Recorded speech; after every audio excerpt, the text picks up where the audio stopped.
All right, ETM Hotep, everyone. This is your brother Wujau, and I want to say, do I appreciate anyone who's tuned in to this impromptu, as usual, our impromptu live streams.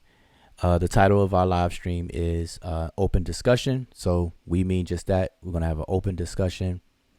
But of course, our open discussions are still focused discussions. So we want to focus on the Egyptian language and culture, and anything that can relate to that in the periphery is welcome as well. But we want to have an open discussion, so we're not doing like a presentation or a lecture. We just want to dialogue with those of you who are in the chat and who come on the panel. So I'm going to post a link in the chat and invite people on the panel, as we did last night, and see what, if you all have any questions or anything you would like to share about the recent discussions that's been taking place on other channels. We had a good discussion last night with the brother Raborn. We went live last night to actually give commentary and discuss the conversation between the brother Raborn and the brother Jabari. And that video is on Soneta's Studios channel. And so we played a little bit of the video, and then we, gave some commentary on our thoughts about the conversation. And then the brother Raborn himself tuned in and came on the panel. And then he and I had a really good discussion to even further that discussion. So that was really good. I enjoyed that discussion last night. And so here we are today, this evening, just to continue the conversation. Earlier today, I was on the Dagger Squad channel with Brother Garfield and others, and he replayed the video, our video from last night, and I wasn't there the whole time, but by the time I tuned in, there were already people on the panel, and there were already comments that have been made while he was streaming our video, and I missed out on those comments. So I just wanted to be present in that discussion to address any questions, or for me to clear up anything from our conversation. So likewise here and now, that's part of what I want to do, is to clear up anything or answer any questions from the conversations that I've had recently, whether it's with Rob Bourne last night, or on Garfield's channel, or on our previous videos on this channel. All right, so I do have with me other members of the Sesh. So I'm gonna pass the mic, and everybody can introduce themselves and give any opening statements, comments, or what have you.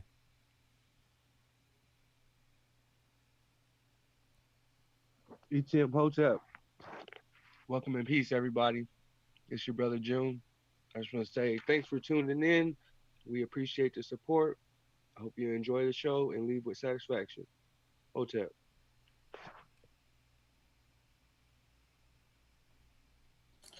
Hotep, my name is Imiket, and just like St. John said, I would also like to welcome you guys to the show, and hopefully we have some really good discussions. Hotep Babet, Senjahuti Ma'at. Hoping everybody's in good health and spirits tonight. Please share the show, hit the like button, and let's get it popping.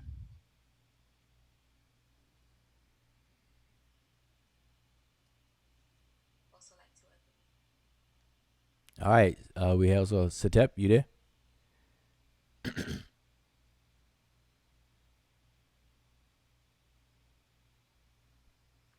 All right, maybe Satep stepped away, but we also have brother Satep in the building.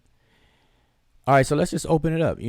I'm gonna post a link for those who are watching now. Again, I appreciate those of you who are tuned in. I'm gonna post a link for you to come in, and when you come in, if you can, we hope that you are able to mute your mic when you first come in, so we don't disrupt the conversation. But yeah, everyone's equal opportunity. We just don't, and we can't talk over one another, because that'll be unfair to anyone listening. So that's really all we have. And of course, we're going to respect each other. That's what we do around here. And we're just sharing ideas, answering questions, clarifying things, learning from each other, and the whole nine. All right. So let's just dive right in. And if you have a question and you may not be able to come in here, if you're in the chat, feel free to type the question. All right. Type your question in, and we'll do our best to get to it. All right. So let's just open it up. So anybody on the floor. Now, what I wanted to kind of kick things off with, at least, is the I guess overarching topic of these conversations lately has been, spookism, religiousism, beliefism, however you want to ism it. Those things, spooky, pseudo, and things like that. And to what extent did ancient cultures, people of antiquity on the continent of Africa and pretty much all over the world, to what extent were they participating in spookism? And so recently, it comes around to ancient Egypt, Kemet. But in the context of today's groups, you have shrines. For example, you have the Shrine of Ptah, headed by Baba Heru, Shrine of Ma'at, headed by Brother Jabari and his wife. You have the Temple of Anu, and some other temples. Even some people can put in there the Asar Set Society as well. So you have different temples, shrines, and groups that deal with ancient Egypt, Kemet. And so these discussions about religious spookiness, belief, and all those things have come up in that particular context. And so that's where these conversations have been floating around in that ocean. And so I want to start off with something that we can all observe and appreciate, which is the way that human beings convey meaning. And one of those ways is through figurative expressions. And then under figurative expressions, there's many different types. And so we went over this last night. I'm just going to give a couple of examples. We have tropes, we have allegories, we have symbolism, we have metaphor, we have simile, hyperbole, and maybe in some others. There's quite a few. And myths, of course. And so we should appreciate what those are, how they're used, and why they're used. And we should have an understanding of it. And so I raised the question that when we're looking at ancient text, whether it's text written or orally conveyed in living traditions today, is it possible that what we're reading was not meant to be conveyed or received literally? That what we're reading was indeed encoded figuratively as a medium between that which is the reality behind it. And now I pose that question because in order to answer the question, you have to take a very long journey to investigate that. You have to, one, learn how to read the text if it's something written in its surface form, the form on the surface, which is just reading and understanding the syntax and the grammar, or the grammar and syntax and morphology, which is the grammar of the language. That's number one. Then you have to dive into the cultural nuances, the vernacular, the idioms of that day, which is very difficult when you're dealing with a dead culture, a culture that is very, very old, dead, and the language itself is dead as well. And so you have to use all the different tools that, more so even from modern day cultures. You have to pull from all kinds of tools. You have to do a lot of comparisons between those concepts and related concepts throughout the continent of Africa. And you have to look at it in its African context. This is something that we spoke about today. And so this topic or this journey cannot be microwaved. It can never be microwaved. And anybody who attempts to talk about it and microwave it, they do it a disservice. And there's a high chance that they are wrong, or they introduce errors in their analysis and conclusions. So that's where we are. So I want to pass the mic to June. If you could kind of go over what you mentioned last night in terms of figurative expressions or metaphor and things like that. All right. Hold up, everybody. Yeah, as we mentioned yesterday, this was a technology for them. Um, they didn't have dictionaries like we do. So I'm gonna pull up the book. I had read some examples of figurative speech or figurative expressions that we use in our language. Um, I'm in grammar classes right now, so it's always a treat when I can find stuff like this in the language. But just to get you guys to because we use them so often that people might not even realize it. So I'm gonna just throw some examples out. And here goes the book right here. Can you guys see it? Give me a second.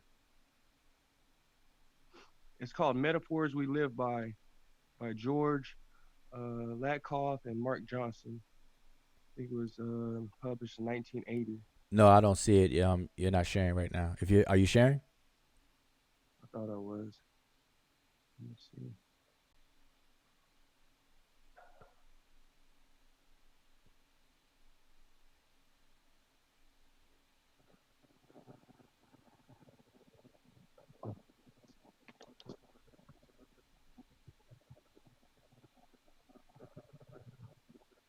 All right. So It's not coming through. nope, Let's see. nope, nope. Uh,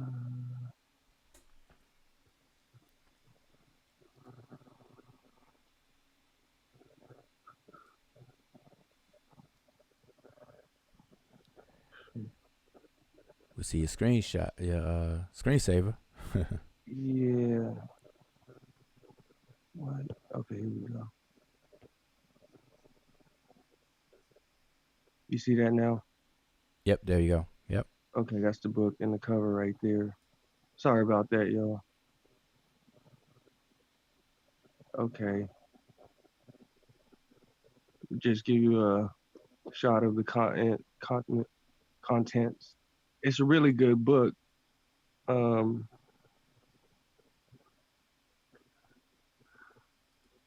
so here goes a quick examples that we can jump to. Argument is war. Your claims are indefensible. He attacked every weak point in the argument. See how they can kind of equate these arguments as war. I demolished his arguments. So these are some that we use very often. Go down. Time is money. These are a couple examples that I read off last night. But yeah, is that worth your while? Do you have much time left? A lot of things that associate time with money. And see, there's so many of them. They grouped them. They grouped them into different groupings. Yeah, time is a limited resource. I think I'm going to get to chapter 5, but here goes some more examples. The conduit metaphor. It's hard to get that idea across to him. I gave you that idea. Your reason came through us. So here goes 4. Orientation metaphors. Conscious. Conscious is up. Unconscious is down. You hear a lot of these in the community. Get up or I'm woke. He rises in early in the morning. He fell asleep. He dropped off to sleep. Hopefully everybody can see that. Let's see. I'm pretty sure a lot of us will use some of these examples in the everyday talk, and we kind of take this for granted. And as we said before, these ancient civilizations had to use this as a technology to store information and to pass it on.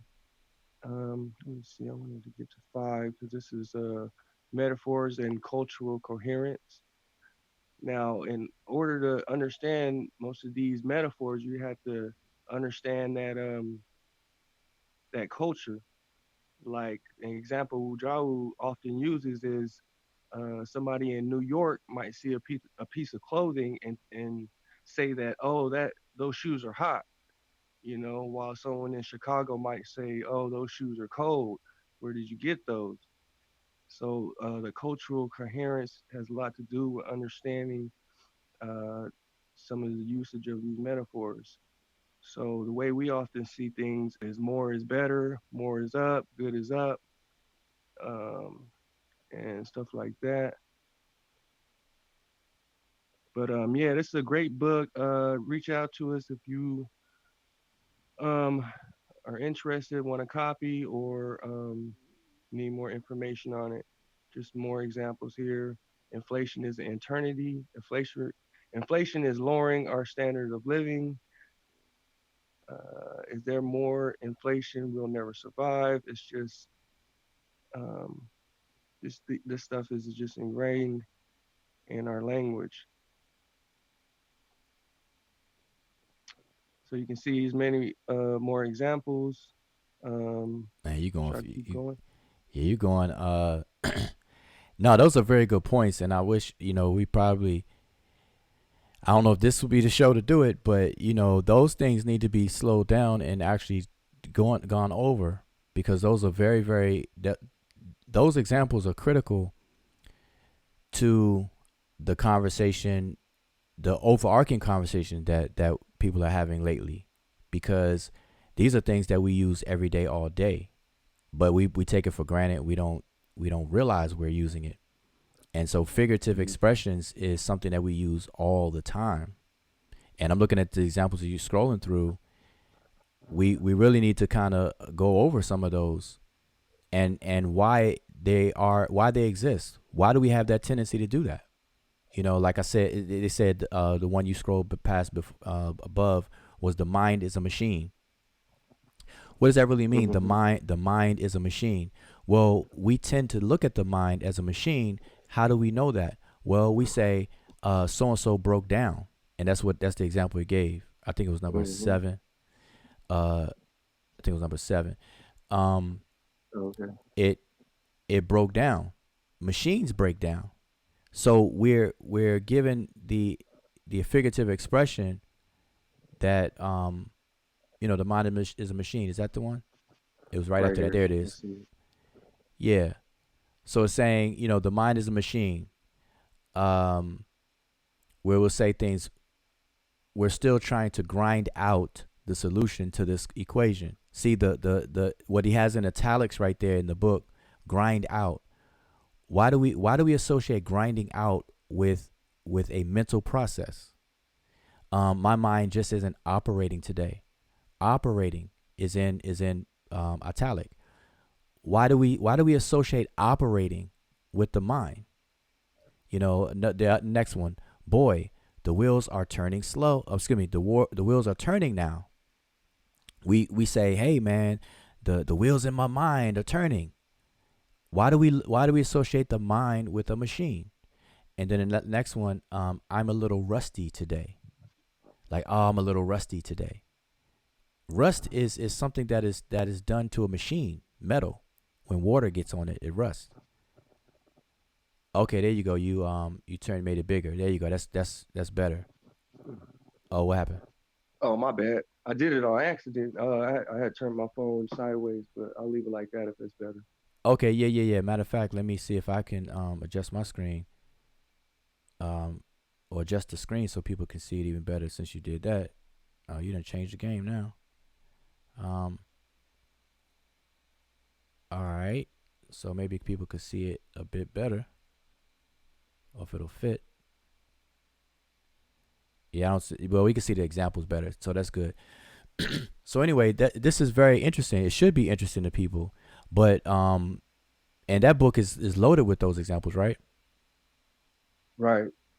Right. Yeah, So, and they get down. They kind of get into a little bit of what we were just saying too. We got to figure out why hmm um these things are grouped like this. Yeah. So overall, this is a testimony to the way that we convey meaning to one another. We're not telepathic creatures. We don't directly influence people's minds from person to person. So we use different ways of communication or communicating. And so this is just interesting. And this has Right. been going And on for a long time. Yeah. and like chapter 5 was talking about, you have to understand that culture at that time was just someone a couple thousand years ago looking at some of these sentences might not get it. You know, to understand the culture. That's what's so important about learning the language. Um, and this is how we, tie in learning the culture through. That's why I get really giddy and happy when I find little metaphors and idioms in the language as we comb through text. Yeah. Let's take that last one right there. I'm a little rusty today. Now let's pretend or propose that all four of those examples right there were written down on a piece of paper or in this book right here. But not a book explaining it, but just written out that way. And let's say 500 years goes by and somebody discovers this written, these statements being written inside of some literature. Now, one thing that somebody will have to do first, they will have to learn English to be able to read it. And so let's assume that that's what they did. They learned English and now they're able to read it and understand the words, how words are put together in their syntactic environment and everything. So they're able to read it. So I can read, I'm a little rusty today. So I learned English and I'm able to read that. But now here's the challenge. So when I read it, I can understand what each word means individually because I found an English dictionary. But now, what is really meant? Am I to believe that whoever made this statement, I'm a little rusty, are they made of metal? Would it be safe for me to assume that the person making the statement is a robot made of metal and that he's a little rusty today, literally? Or does it have a different meaning? And so that's the challenge that we're confronted with when reading any literature of any culture, but more specifically, a dead culture that permeated through a dead language today, such as ancient Egypt or Kemet. You see, so that's the challenge. And this is what I meant in my discussion last night, today, and all the time, that Egypt or Kemet is not a microwavable topic by any means. You cannot microwave a conversation about Egypt, period. Because there's a lot that you will have to do in order to ascertain what's really being conveyed at any given point in the Egyptian artifacts and literature that's left behind that we have today. And so this is just a nice, perfect example of that. So I would be 1,000% wrong if I were to assume that the person making this statement, I'm a little rusty, I would be wrong to assume that a robot made that statement. Because people today, we say things like that all the time, and we're not robots. So I hope people are listening right now get that point and see that, yes, wait a minute, this is very challenging. This is not easy to do that. So yeah, I just want to emphasize that, June. So I didn't mean to. If you want to point out some more stuff. Just add on to that real quick. It also shows that you have to be familiarize yourself with the culture, and we use the language to do that. But it's still hard, just like you said earlier, just even knowing the language, because as you can see with the examples, you would have to be familiar with the industrialized America, the culture of that to understand these idioms or whatever you want to call them. So I just wanted to point that out real quick. And that's a very important thing you pointed out is the culture. But now, if you are culturally illiterate, or you just have no idea about the culture, that's even a greater challenge, because now you have to figure that part out. So what do? You have to pull from every single resource you can imagine in order to get become proficient or to know about the culture to even place it in its proper context. And that takes work. That takes a lot of hard work, rigorous work to do. So in the case of Kemet, we have to keep Kemet in its African context, so we can compare different concepts in Kemet to related cultures that are still living and thriving today. We can compare the Egyptian language itself, its lexicon, to related African languages, and then start to fill in gaps and trace out, connect the dots and do things that way. But that's an endeavor that a lot of people are not willing to make or do. But yet these conversations will come up, and then people have a lot to say. You see, so there's a problem there, you know. And again, like I said, Kemet as a study, as a conversation, as a real in-depth conversation, outside of the normal three great pyramids, the temples, and taking a trip to Egypt and taking pictures and going through that beautiful experience of just being there. Outside of that, that's perfectly fine. But beyond that, it's a real huge, big challenge.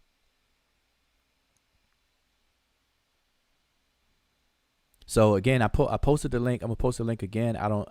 Since June is sharing the screen, I don't know who all popped in, but I'm gonna post the link again, and all are welcome to join the conversation. All right, you don't have to just sit in the chat, and you can participate. You're more than welcome to participate in the conversation. Again, there's no specific topic per se.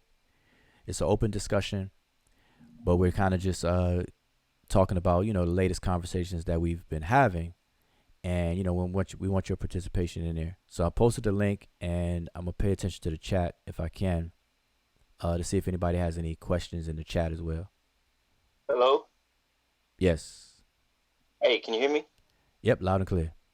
Oh, okay. What do you feel about Robert Bouval's work? Which one? Or just his work in general? Yeah, just in general. Oh, I think Robert Bouval has some hits and misses. He lives in Egypt. He's been studying what he's been studying. He's trained in a certain area.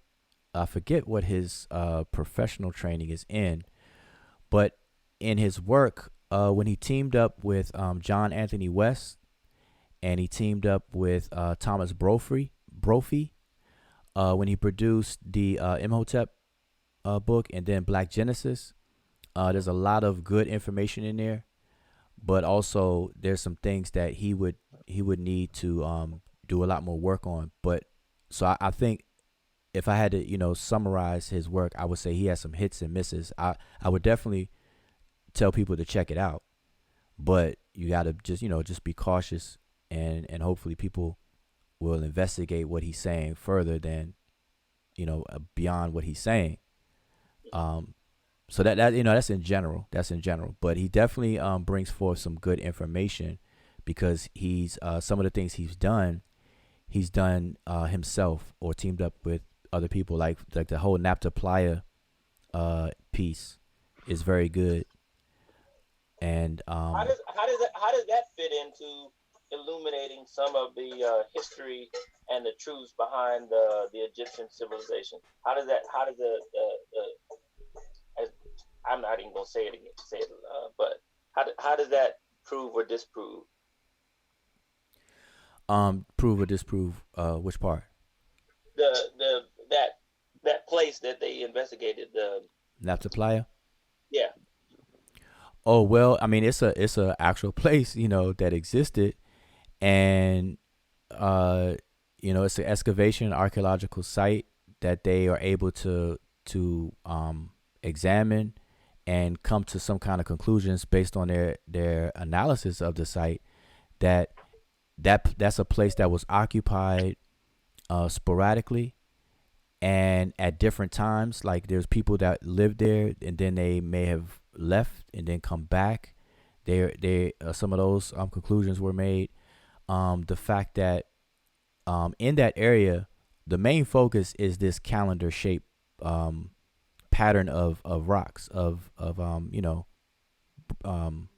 monuments or different stones. You mean And like Stonehenge, right? yeah, like they call it, they nickname it, the African Stonehenge. It's like Stonehenge. It's similar to that. And so they've made some analysis on that, on what that was used for and things like that. And then they pretty much date it. So they show that, okay, in this area, which is southwest Egypt, way south west in Egypt, and it seems to like kind of sit there out of nowhere, sit there in no man's land, basically. And so it helps out with the chronology of how this intellect, these people, when they were pondering and creating and monitoring the skies and what was going on in the sky and things like that, how that information came from the south and may have worked its way upward and things like that. So I haven't read. I read that book when it first came out. So it's been a minute since I've read that book. And I'm speaking about Black Genesis. Yeah. So his push to try to Africanize or melanate the people there, is that accurate, or is that a dead end, or is that's on point, that push needs to be made? Oh well, that's definitely on point. The Africanness of Egypt is one of those debates that's been going on for a long time, and if you don't know any better, you would think that it's over with, like there's nobody debating it, but it's actually people out there that still believe that Egypt is not an African civilization. And so Robert Bauval's work in Aptoplaya definitely supports the Africanness of Egypt, definitely. Mm, mm, mm. And then you said the time frame. So my thing was just off a common sense basis, right?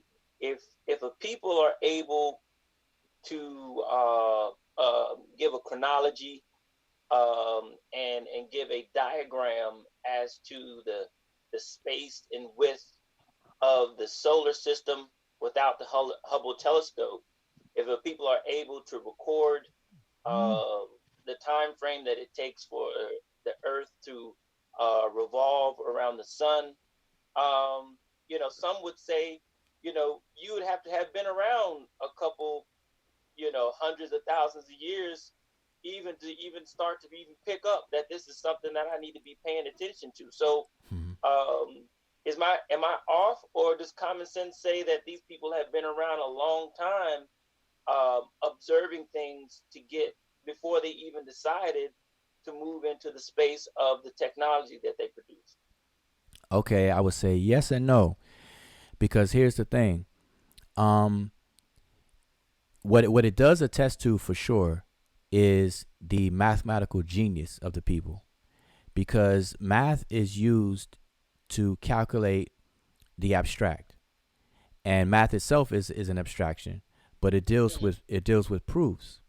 And so you can recognize patterns and create formulas to project an accurate outcome of those patterns without being present empirically at the previous cycles of certain patterns. So it's not to say that the Egyptian. So let's just say, for example, that I have to, in order for me to observe a grand year that they call 29,820 years of the ecliptic, when the sun goes through all the zodiac houses and things. Because I can observe that and come up with that calculation doesn't mean that I had to be there to watch a full cycle.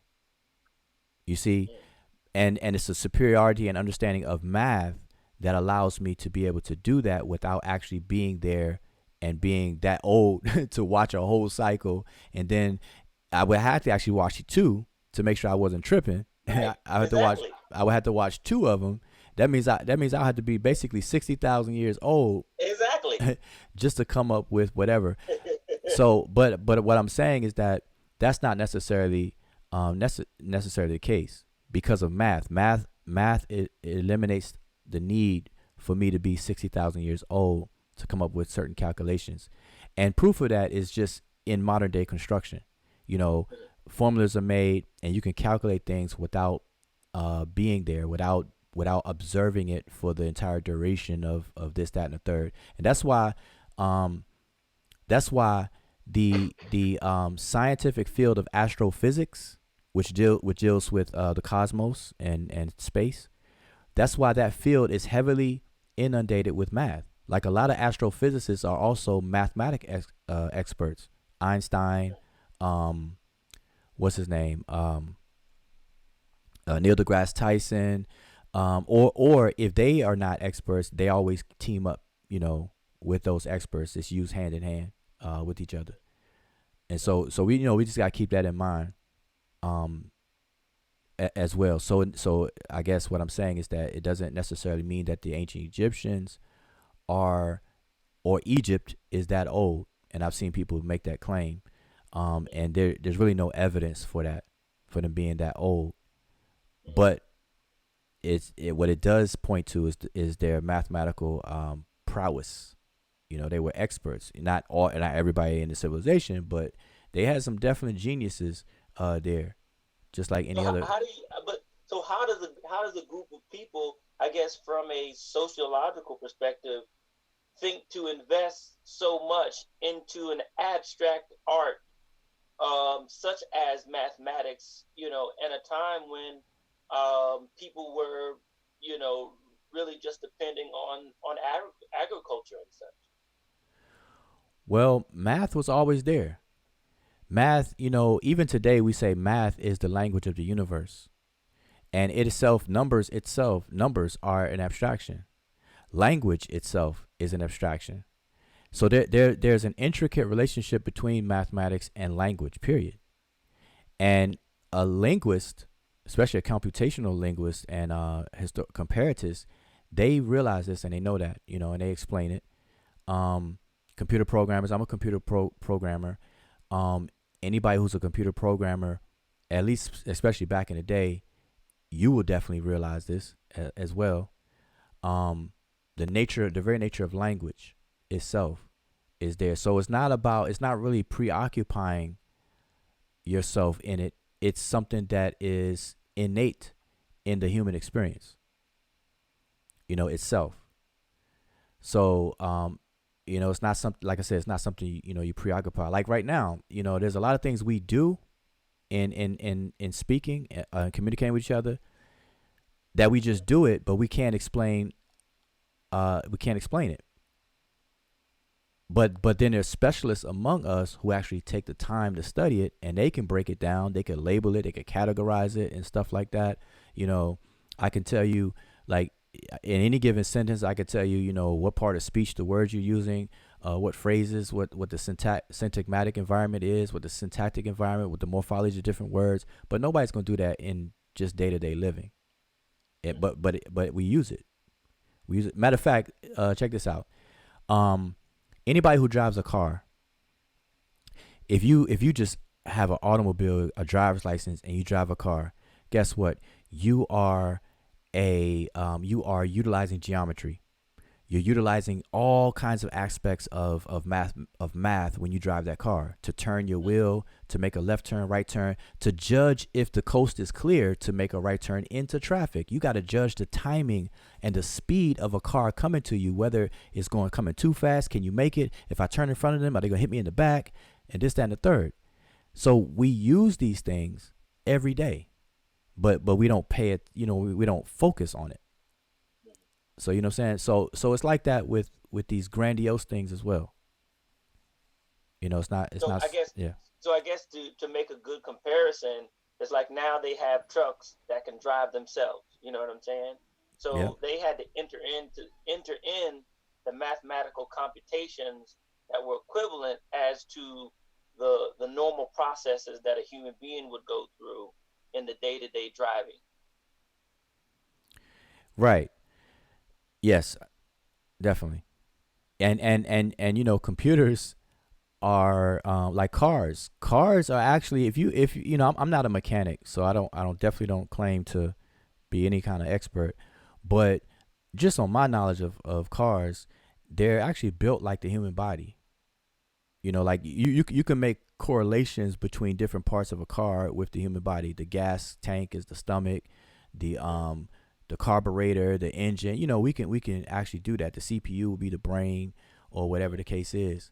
Um, and so a lot of things can have those correlations, or one thing can always lead to the other. So these driverless cars and trucks that you mentioned, yeah, they definitely start somewhere, and it's So a you it's, so it's you a you cool. didn't, but I think before, so you or did you not like how do you say it? His last name, he has a daughter. His first name is his last name is Lubbox or something. I forgot his first name. But he's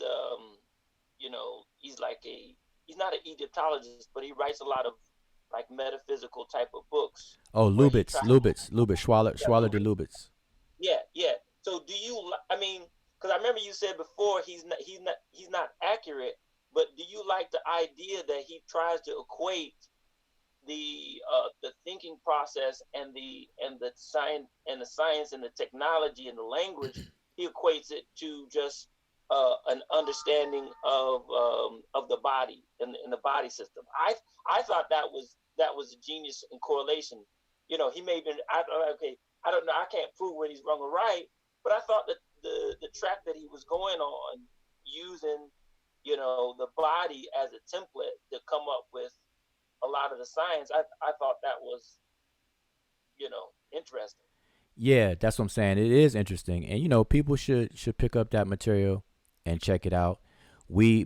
But then there's comes a time to really dig in, and analyze it, and try to see what's accurate, what's not, what's problematic, where he went wrong, and or went right, and so on and so forth. So that, yeah, that's definitely worth a conversation.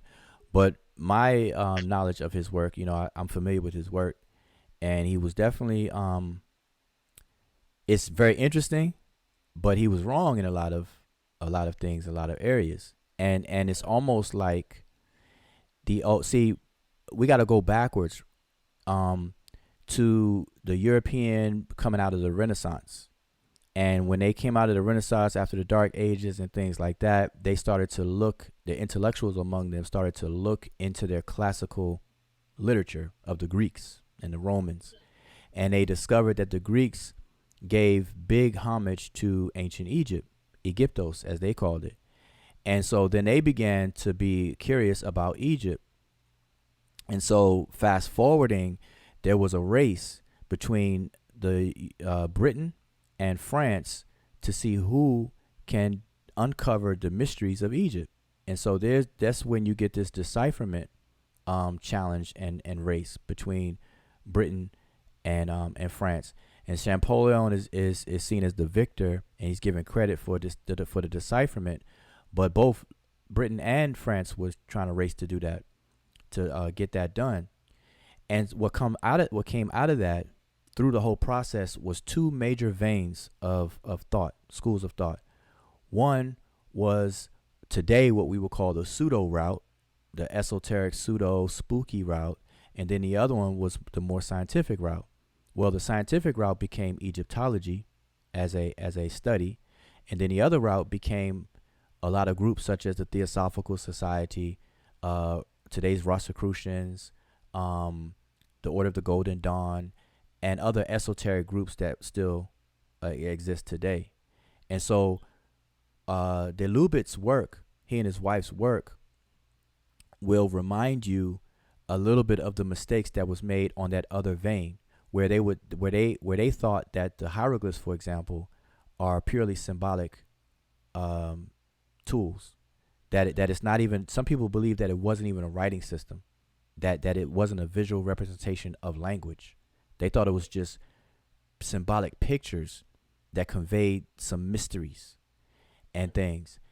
And so some people approach Egypt to this day like that. So they look at the temples and they look at things, and they're trying to create some things that are not really there. And so we just got to understand that dynamic, and really analyze what's really going on. So So the so mhm. so how much of the system of psychology that we use today, how much does that um, come out of Egyptology and the two veins that you come from. Because I think you, because you had mentioned before about about the Book of the Dead, and you mentioned how they might as well have been talking about sleep instead of death. You know what I'm saying? Mm-hmm. And so, how much of the idea of the conscious and the subconscious did they, or would you assume they got from their delving into these subjects? How much do you think they got out of it? And to the degree that you were saying about the uh, the the images being representations. So if they did get out of it this idea that conscious and subconscious, how well they got that right or wrong, I don't know. But if they did get that from this, could it still be though, if you do think that the subconscious and the conscious are accurate to some degree?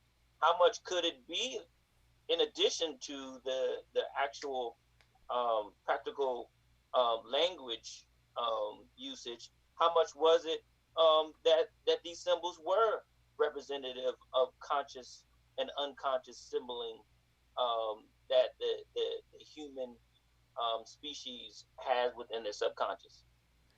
That's a loaded question. um, okay, let's say it this way. Going back, so today's psychology.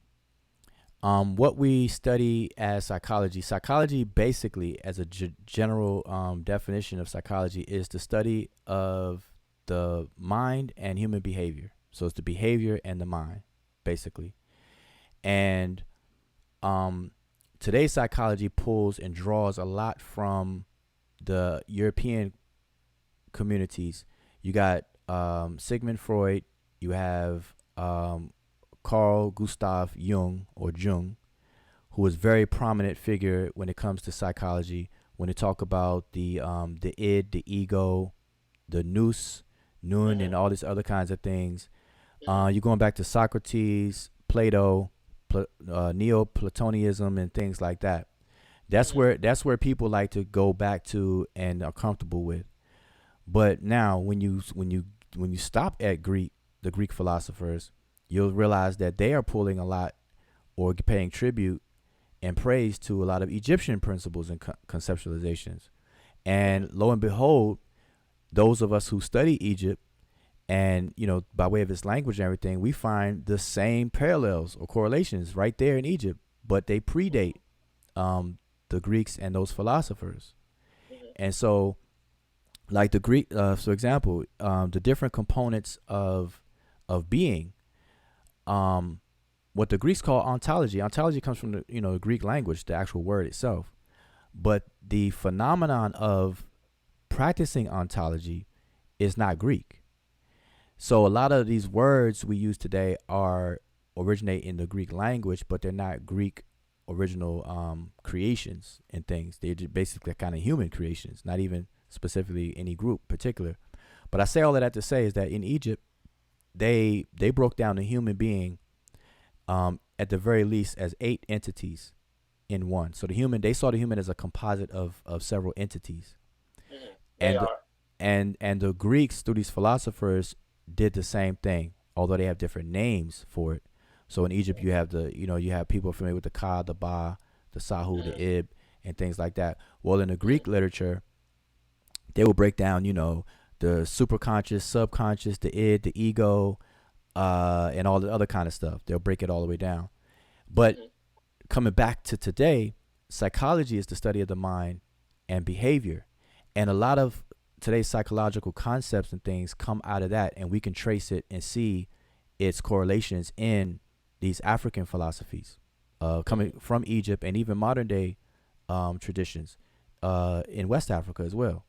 A lot of it is psychological. A lot of it has to do with psychology. A lot of it is dealing with psychology. So yes, but now, will they say it's a direct influence? A lot of people are not ready to take that leap to say that. But that leads me. So that leads me to, based on that, okay, making those correlations. wouldn't language at some point, now present and in the time of the Egyptian era, wouldn't language reflect, you know what I'm saying, consciously or unconsciously reflect a lot of the symbolism of all of the different states of being, you know, and not just the practical aspect. Yeah. Now here's the thing. There are certain Greek philosophers that look at writing. For example, I'm not sure if it's Socrates or Aristotle, so don't quote me on that, but it's one of them. And they looked at writing, just the invention of writing. They look at it as a bad thing, as a detrimental thing to humankind. You know, they looked at writing the same way maybe some of us back in the day or our parents looked at calculators, as a detrimental thing to make us lazy, because now we don't crunch numbers in our minds. Now we rely on a machine.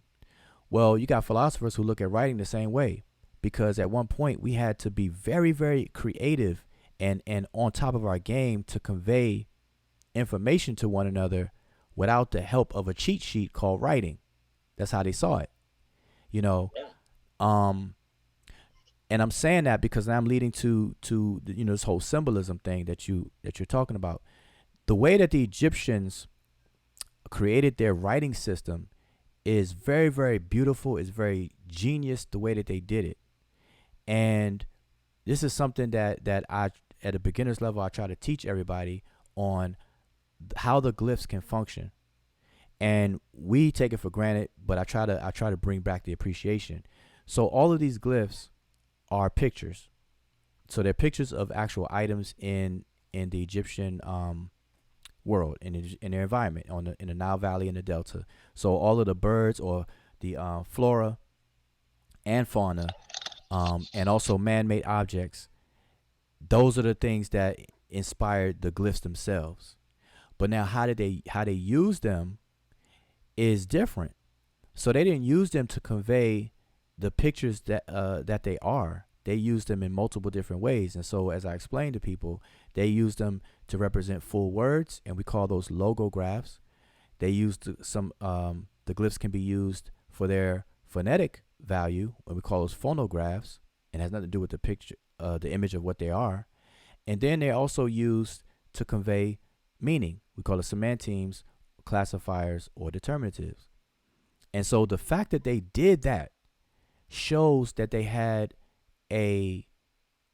were competent of how the mind works, how in order to convey something conceptually, we had to package it in a form, whether it's sound or in writing. So all the time humanity has been speaking before writing was invented, we were utilizing this. We package our thoughts into vehicles called sound patterns, and then we give the sound pattern to another person, and then they have to unpack it. But in order for them to know exactly what I meant, they have to have the same sign in their mind as I did in my mind. Mm-hmm. You see, and so the person that expound on this very, very well, in fact, is Deciphery. It's a French name. I'm probably pronouncing it all wrong. Ferdinand de Saussure or de Sauce. Mm-hmm. And he talks about the signified, the signifier, and language as a phenomenon and not something that is done. Like language is something you experience and not something that is outside of the experience. And so his whole treatment on that reflects the Egyptians' concept of how language works as well, and how we know it because it's embedded right there in the writing system. So it's right there in front of us. You see, so they did have a command on that. They just didn't have labels and separate, as a field of study and things like that, like we have today. It was just part and parcel of what they did as a culture, as a cultural unit. You know. So do you think that they had a intent to move away from the abstract, when they developed the language system? You know what I'm saying? Did they have the intent to try to move away from the mysterious and the abstract? Do you think they purposely wanted to just have something practical? No, no, not at all. No, not at all. They definitely had command of the abstract. So no, the glyphs were represented ideographically. So you have ideographs, you have logographs, phonographs, ideographs. And so ideographs is a when you use a picture to represent ideas and concepts. Like for example, if I wanted to convey, let's say, what's a good one? I can't even think of a good one right now. Wind. Okay, wind. You know, we can't see wind. It's not tangible. Or we can't see it, or things like that. But they would use an image of a billowing sail to reflect the effects that wind has on an object. But I can, like the word love. Love is an abstraction. Feelings, like people say, I'm happy, I'm sad, I'm angry, love, and all these abstract nouns, abstract ideas. They had glyphs that could represent that abstraction. So no, they definitely didn't shy away from that at all. No, they actually embraced it. They embraced it and did a very good job. That means in addition to everything else, people who want to know the truth have to have some level of ability to move in and out of the abstract as well. Yes, definitely. Now here's the challenge though, because science is the domain of evidence. Mathematics is the domain of logic and proof. And so we got to be careful, because in the world of the abstract, people can make up something, people can say something or come to some kind of conclusion and be 100% wrong. And we don't have no way of falsifying it to determine if they're right or wrong. And so this is where math and science comes into play, where we use logic and proof in as far as math goes, and then evidence and the scientific method on the side of and the falsification process on the side of science. Well, Einstein said a lot. He got a lot of his information from dreams and so on and so forth. So it seemed like he was riding that razor's edge. You know what I'm saying? Yeah, a lot of those people did. Matter of fact, Neil deGrasse Tyson, who's my favorite today, he talks about that a lot. Where these pioneering scientists, they played, they played with the frontier. That they pushed the envelope and they played with the frontier, and things. Especially in his speech about the God of the Gaps. If you ever hear his speech on that, it's very interesting. Talks about that. Can I jump in and ask a question? Yeah, sure. I'm not trying to hold the mic. But hold up, who was that just talking? Because I don't even see a name on there. This is Ian. Okay, all right. Peace to you. All right, so peace to everybody in the chat. My question didn't really have anything pertaining to what you guys were just speaking about, but so the first question was: is there anything that would attest that you've seen in hieroglyphics that says that Ramesses or Paramesu, or however you pronounce the name correctly, came to America on voyages, or is that like just people just conjecture, or people just postulating something? Man, that is hit him tonight. That is absolutely false. Okay, cool. Ramses never came to. There's no evidence. There's zero evidence that Ramses or any voyages from any Nasuts or any dynasty periods, right? Right. Okay, that's what now let's listen. I've heard that, right? I've heard that over so years. So he didn't travel on a solar boat to America? But listen, hold up. But see, now here's the thing. Like with me, I've heard that for years, right?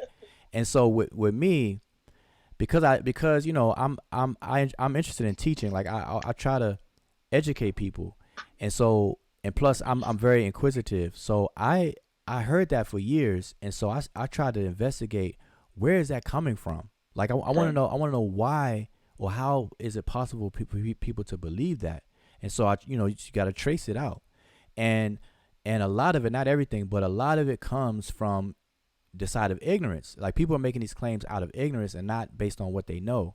So for example, the when Egyptians talk about traveling to Amenta, Amenta is the word for, or Ament is the word for west. It's really the word for the right hand side, the right hand.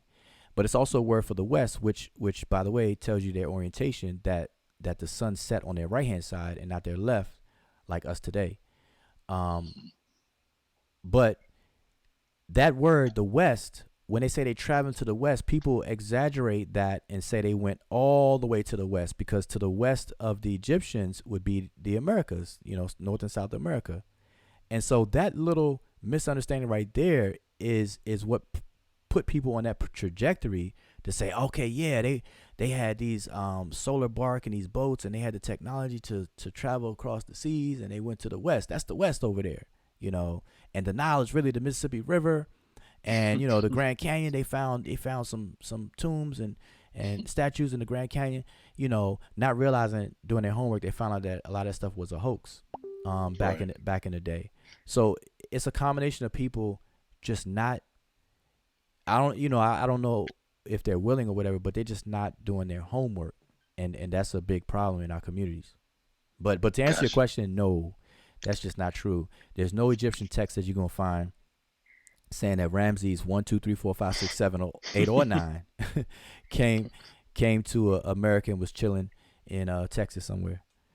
Okay. And the second question, because I look for the same thing. I heard it and I was like, man, you sound like for sure. Like, I don't even think people want to make statements like that and just look foolish. So I'm like, you must know the way you're saying it. So anyway, I guess, okay, you didn't find it. So the next question is, I wanted to make a statement about, we were talking about metaphors earlier, and I think Brother Sean has showed a book. I just wanted to say that it was a lot of that information, I know you guys know, is in I think Asar Imhotep's book called Illusion. That's on page like 70, or like around page 70. And I know you guys have spoke about it before, maybe a couple years ago, but I just want to say a lot of the stuff he was scrolling down, it was the same exact thing in Asar Imhotep's book. My last and also his book Nisud Bidi. Okay, I don't have that one. Yeah.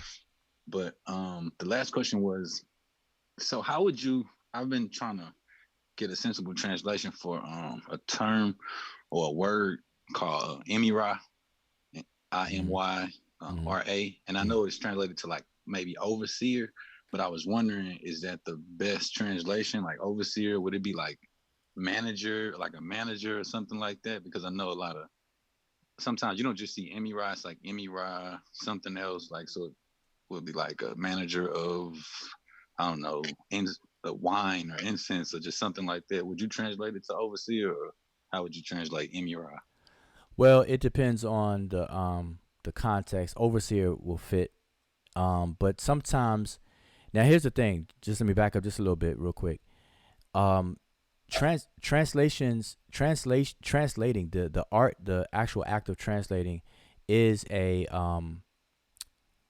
not a very precise thing, because one translator can differ from another translator, because in language, the way language works in and of itself, and it's not the fault of a translator, but there's rarely a one-for-one word swap between a source language and a target language. And then many times the grammar of the source language does not match exactly the grammar of the target language that you're moving the meaning over into. And so there's room for discretion. There's room for options, So now I say that to say is that some people will translate Imi or Emira as overseer.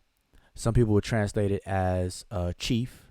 Some people will say administrator, or head dude in charge, or whatever the case is. So it just depends on the context and the audience that I guess that you're translating for. But to answer your question, overseer fits. Now we just don't use that word today. That's not like part of our everyday vocabulary today. So it seems a little odd. We don't say overseer. So we would just say manager, like somebody who oversees a department. but we don't call them overseer. We just say, hey, that's my manager. Or can I, when you want customer service, like, hey, can I speak to your manager? You don't say, hey, can I speak to your overseer? Right. We don't use those terms today. You know what I'm saying? So yeah. But now, just real quick though, Emmy Ra or Emmy Ro, it literally means now this kind of brings into the subject of figurative or idiomatic expressions. Emmy Ra is literally saying within the mouth. Or with respect to the mouth. But now how does that deal with a manager and whatnot? If it literally means Emmy means within and Ra is the mouth. So within the mouth, like what is that? You see, so it's being used idiomatically in terms of a person who is in charge and coordinating a body of work or activities of a group of people. They're the ones that are speaking. And they're commanding and instructing people on what to do. And so that which comes out of the mouth becomes the word or the instructions to follow. And so that person becomes the overseer, the one in charge. Gotcha. So that's like the one with this, like the one with the say, like a final say, something like that. We would say it in English. Yeah. Can you repeat that? I didn't hear what you said, Emmy. Okay. Oh, I was saying that, so that would be like how you'd say maybe the one with the say or final say. Oh, gosh. So, brother, did you ever see that movie, Arrival? Yeah, I did.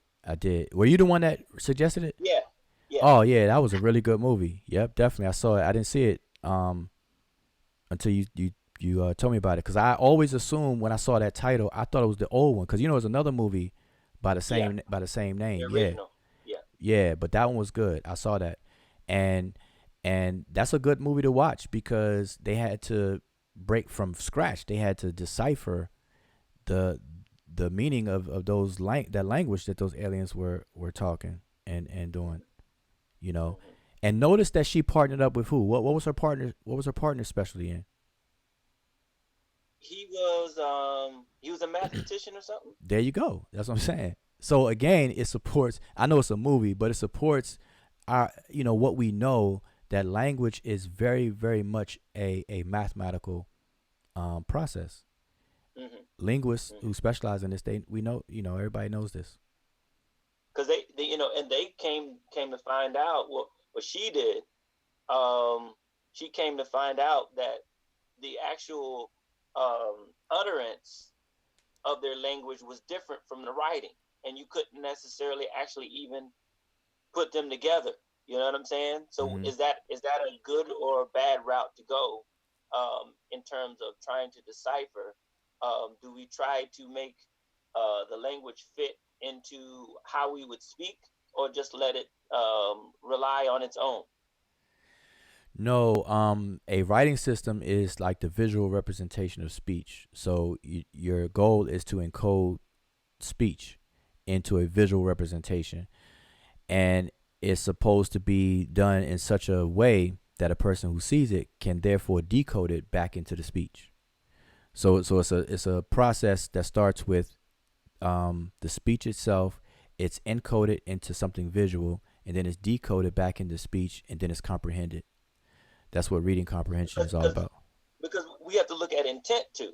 Because in today's world, the intent is to write and convey, where the intent back then was for generations following to read, correct? Yeah. Because they came, they're dealing with a time where writing was fresh and new, and it was a new technology. They were coming from the old ways of being strictly oral, and that was it. So that was new. Like us today, we're dealing with the internet. When the internet came out in 1992, I know it had military applications, but when it became public and stuff, the internet threw everybody for a loop. And even today, the internet itself has changed the game so much, because now they have to even create laws different laws, because we didn't have to worry about international laws. We didn't have to worry about complying. Like right now, I can show a video that's legal here in America, but it's illegal in some other country, but yet the other countries have access to it because of the internet. They could just come to my page or something, you know? And so they have to draw up laws and all kinds of different things just because of the internet. So imagine us dealing with that today. Imagine what it was like back in antiquity, ancient times, when writing first dropped. That changed the game. Big time. I mean big time. Changed the game. Yeah. And here we are trying to understand it and package it in this like passive, surfacey conversations we have. You know, I was like, nah, we can't do that. You know, imagine, yeah. I was gonna ask, do you know who Jalal al-Din Rumi is? That name doesn't ring a bell. Nope. So he's a Sufi. You know, he's who all the famous white poets, Walt Whitman and all those different people, they studied him. I think he was in the 12th century or something like that, right? Mm-hmm. And this guy Colin Barks, this white guy, he has some of the best translations, you know, even in compared to the people who were descendants, you know, of the same people that he was from, you know. And the reason being is that he decided to find a guru and put himself under the same kind of spiritual conditioning and thought processes that he would have been going through while he was writing his spiritual poetry and such. And so he did the work because he was a linguist or whatever. He taught at the University of Georgia. He was a professor, but he also thought that he needed to engross himself into the abstract of it by having an actual master, you know what I'm saying? And putting himself in that frame of mind and then coming out with the translations. And his had, you know, from my standpoint, seemed to be the most accurate, you know, as to the meanings. Mm-hmm. Well, like I said, language itself is an illusion. And I demonstrated this last night with the example of I was showing it, but I don't have to show it. I could just say it. I always use the word elephant as my example. If I say the word elephant to you, the word elephant is not the elephant itself. So I'm not giving you an elephant. I'm giving you a word so that the concept of an elephant can be triggered in your mind so you know what I'm talking about. So even our communication, our words are really tricks. There is magic. Language itself is magical because we're talking about things that are not really the things themselves. And so language itself is an abstraction. It's abstract. And the mind is abstract. What we call the mind. And so there's certain people that organize all of these things that are real phenomena, but they organize it, label it, structure it, categorize it, teach about it, and so on and so forth. Different cultures had different ways to express these things. I'm gonna have to mute. I think some people came in. You're more than welcome, but I'm gonna have to. I don't have any headphones on right now. I can't really hear you that well. I think I'm trying to get on through my iPhone, but this Discord app is taking forever to download. So I just clicked on the with my Galaxy phone. I clicked on the Zoom meeting. Okay, no problem. It's just that you had background noise in the back. Let me go in the bathroom. Hold on. All right. Is that better? I'm sorry. No problem. So now the mic is yours. Then let me let you go in a little bit. No, I just clicked on to hear everything that you were talking about. Oh, okay. I don't have anything to say right at the moment. I'll chime in shortly. Okay, so I'm gonna mute your mic. If you can unmute it whenever you want. Thank you. All right. Joe. No problem. All right, cool. Okay, so what was I saying? Yeah. I was just saying the abstract nature of language is something that nobody can deny or refute. It's just it's impossible because in order for you to deny it, you have to talk, and by the fact you're talking, you're bearing witness to all of the things that come along with language. You know, so I'm just saying different cultures paid attention to all these different aspects and taught it and labeled it differently from each other. And it's no different from Egypt to all the way to modern day time. So the abstract is something that's a very fascinating field. Psychology, or the study of the mind, period, is very fascinating. I mean, me personally, I'm intrigued about it, by the mind. Like, what is the mind? Where is the mind? Is the brain the causal agent of the mind, or is it the other way around? That's a big question that's debated among people who study psychology. You know, there's a lot of papers on that where they're still tossing that around a bit. So and now as of today, more recent times, they're actually adding a biological, a biochemical component to that dynamic, where you have neurons and things. These neurons and all these things, these are really chemical signals, and so they're really looking into biochemistry, and bringing that into the equation. These different states of mind that we claim to have, and how they're related to chemicals within our bodies, hormones, instructions, or neurological things, or neurotransmitters. These neurotransmitters are really chemicals. And so they go from there. They look at your diet. I mean, it's very fascinating. But I say that to say that there's a connection that no one can deny. It's just a matter of studying it and trying to wrap our minds around it and organize it in a way to where we can, have a command over it and fully understand that stuff. Would you say that the ancient Hamites use that, what you just said, in terms of words being, you didn't say words being confusion, but basically something along those lines, like used it to their advantage? Because I remember like reading different things, and then maybe even listening to this show some years ago, and we were discussing, you guys were discussing how it would be basically like you would read something about a war that they said it happened, but there's no other evidence of it happening. Like they kind of use it as propaganda to sort of scare people off, or like, say that again. Disinformation. You can misinformation, but I mean, I don't know if I would actually. That's not what I was trying. It's misinformation for sure, but it's meant to misinform, so that if a foreign invader tried to come in, it's like, oh, look what they did to them. You know what I mean? But it never really happened. So that's why I said more so like propaganda, right? That's why I said it first. Because they always said like words aren't reality, only reality is reality. Picture symbols are the idea, words are confusion, or something along those lines.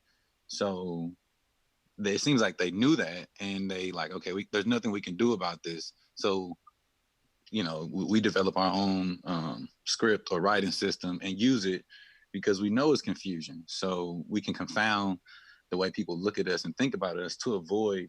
It's kind of like people always like barking, so that you don't have to bite people all the time, especially if you're more focused on spiritual things, right? Would you say that from what you've seen?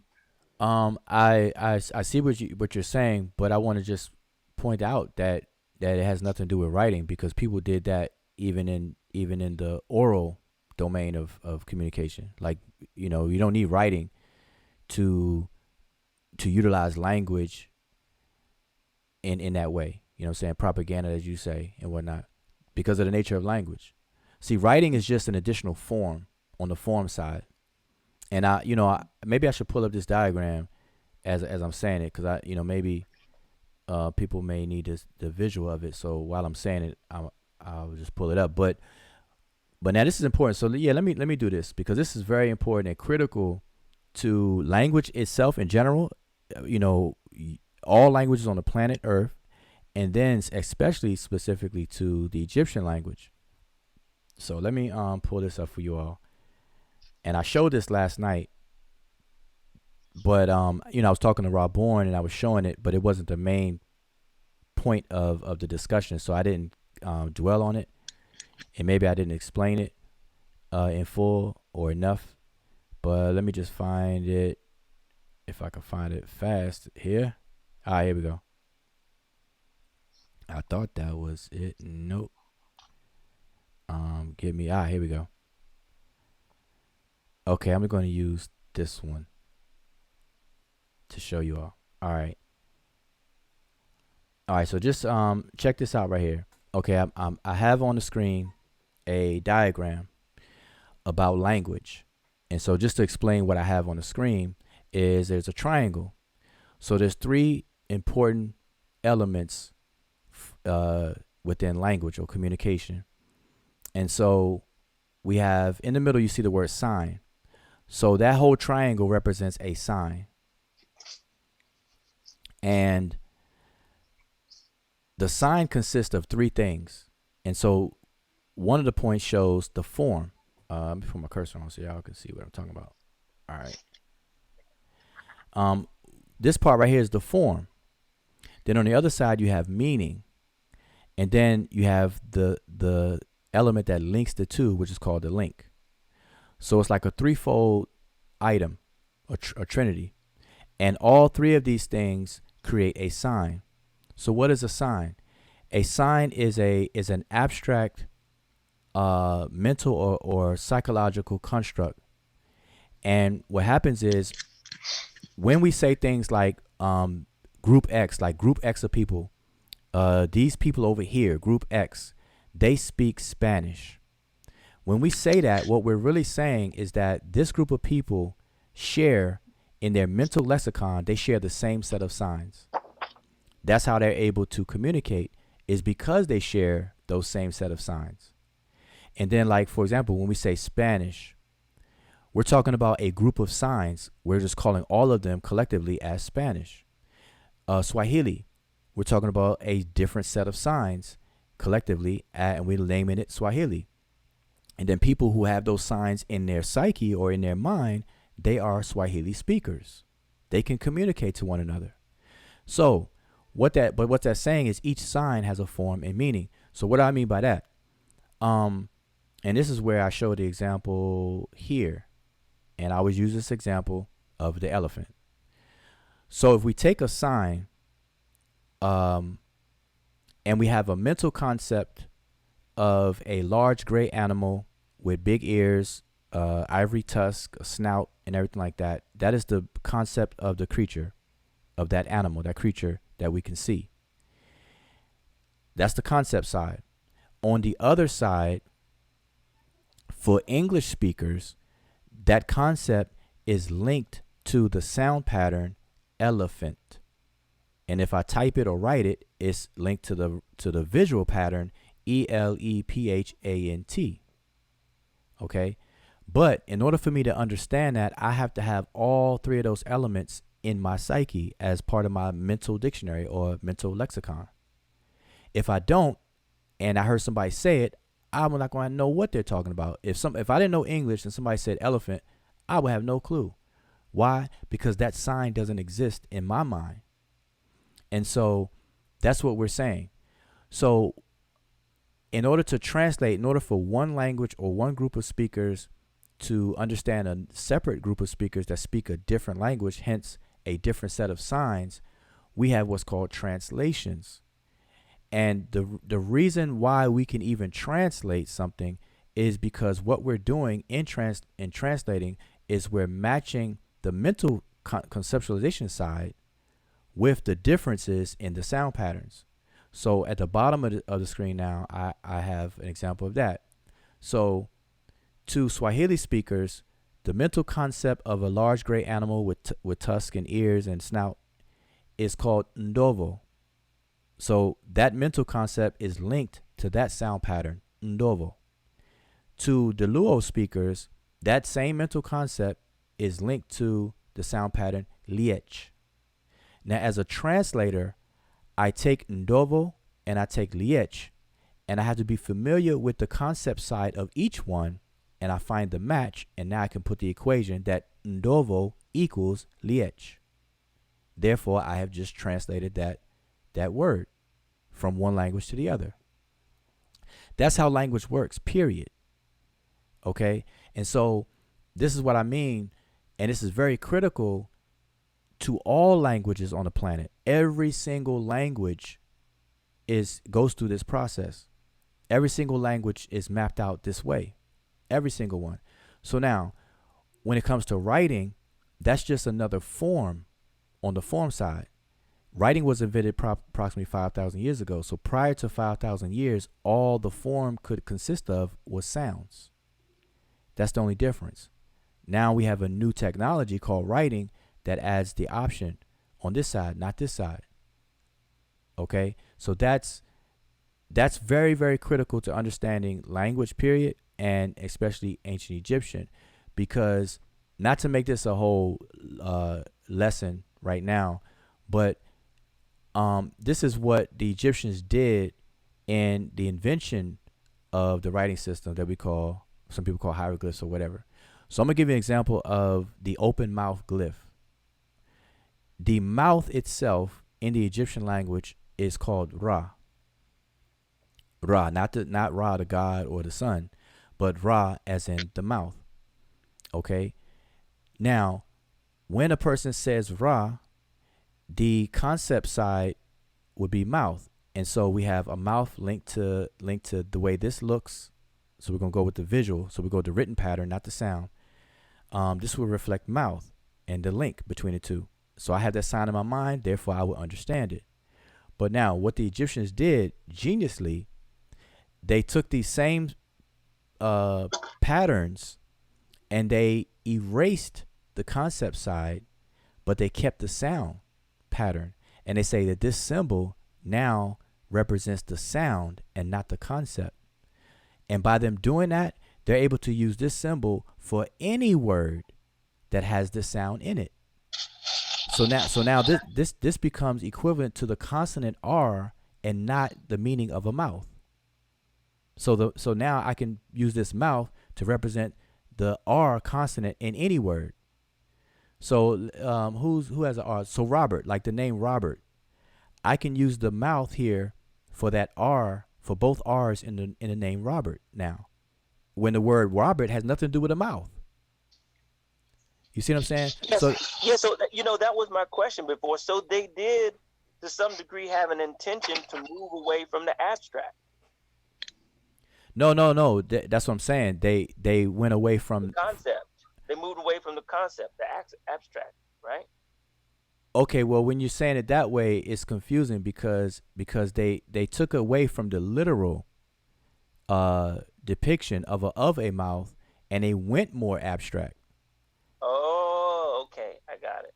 Yeah, so instead of me looking at the mouth and thinking mouth, now I look at the mouth and I think of a representation of the sound R. Because that trill or flap, as they call that sound R, it has nothing to do with a mouth per se. You see, so now they use this symbol to represent the consonant. So if I wanted to spell out Robert's name, I would use two of these within his name. And so that means basically, to understand this, you have to understand that language is the abstract. There you go. Yeah, that's what I said. Language is an illusion. It's an abstraction. It's an illusion. But we're not taught to see it. Like not at all. Exactly. And because we're not taught, and it's pointed out to us, we take it for granted. Exactly. We take it for granted today. Because that's just like the Socratic method, where I was reading about Socrates. He was saying, "Who says that blue is blue?" He was trying to get people to think past, like, okay, just because it says blue, it could still be green. You know what I'm saying? That's just what someone called it, type of thing. That's epistemology or something like that, right? Isn't that epistemology, like trying to which is the knowledge of knowledge or something like? It's basically some definition like that, but how we come about getting what we know as knowledge or information in terms of when you do that.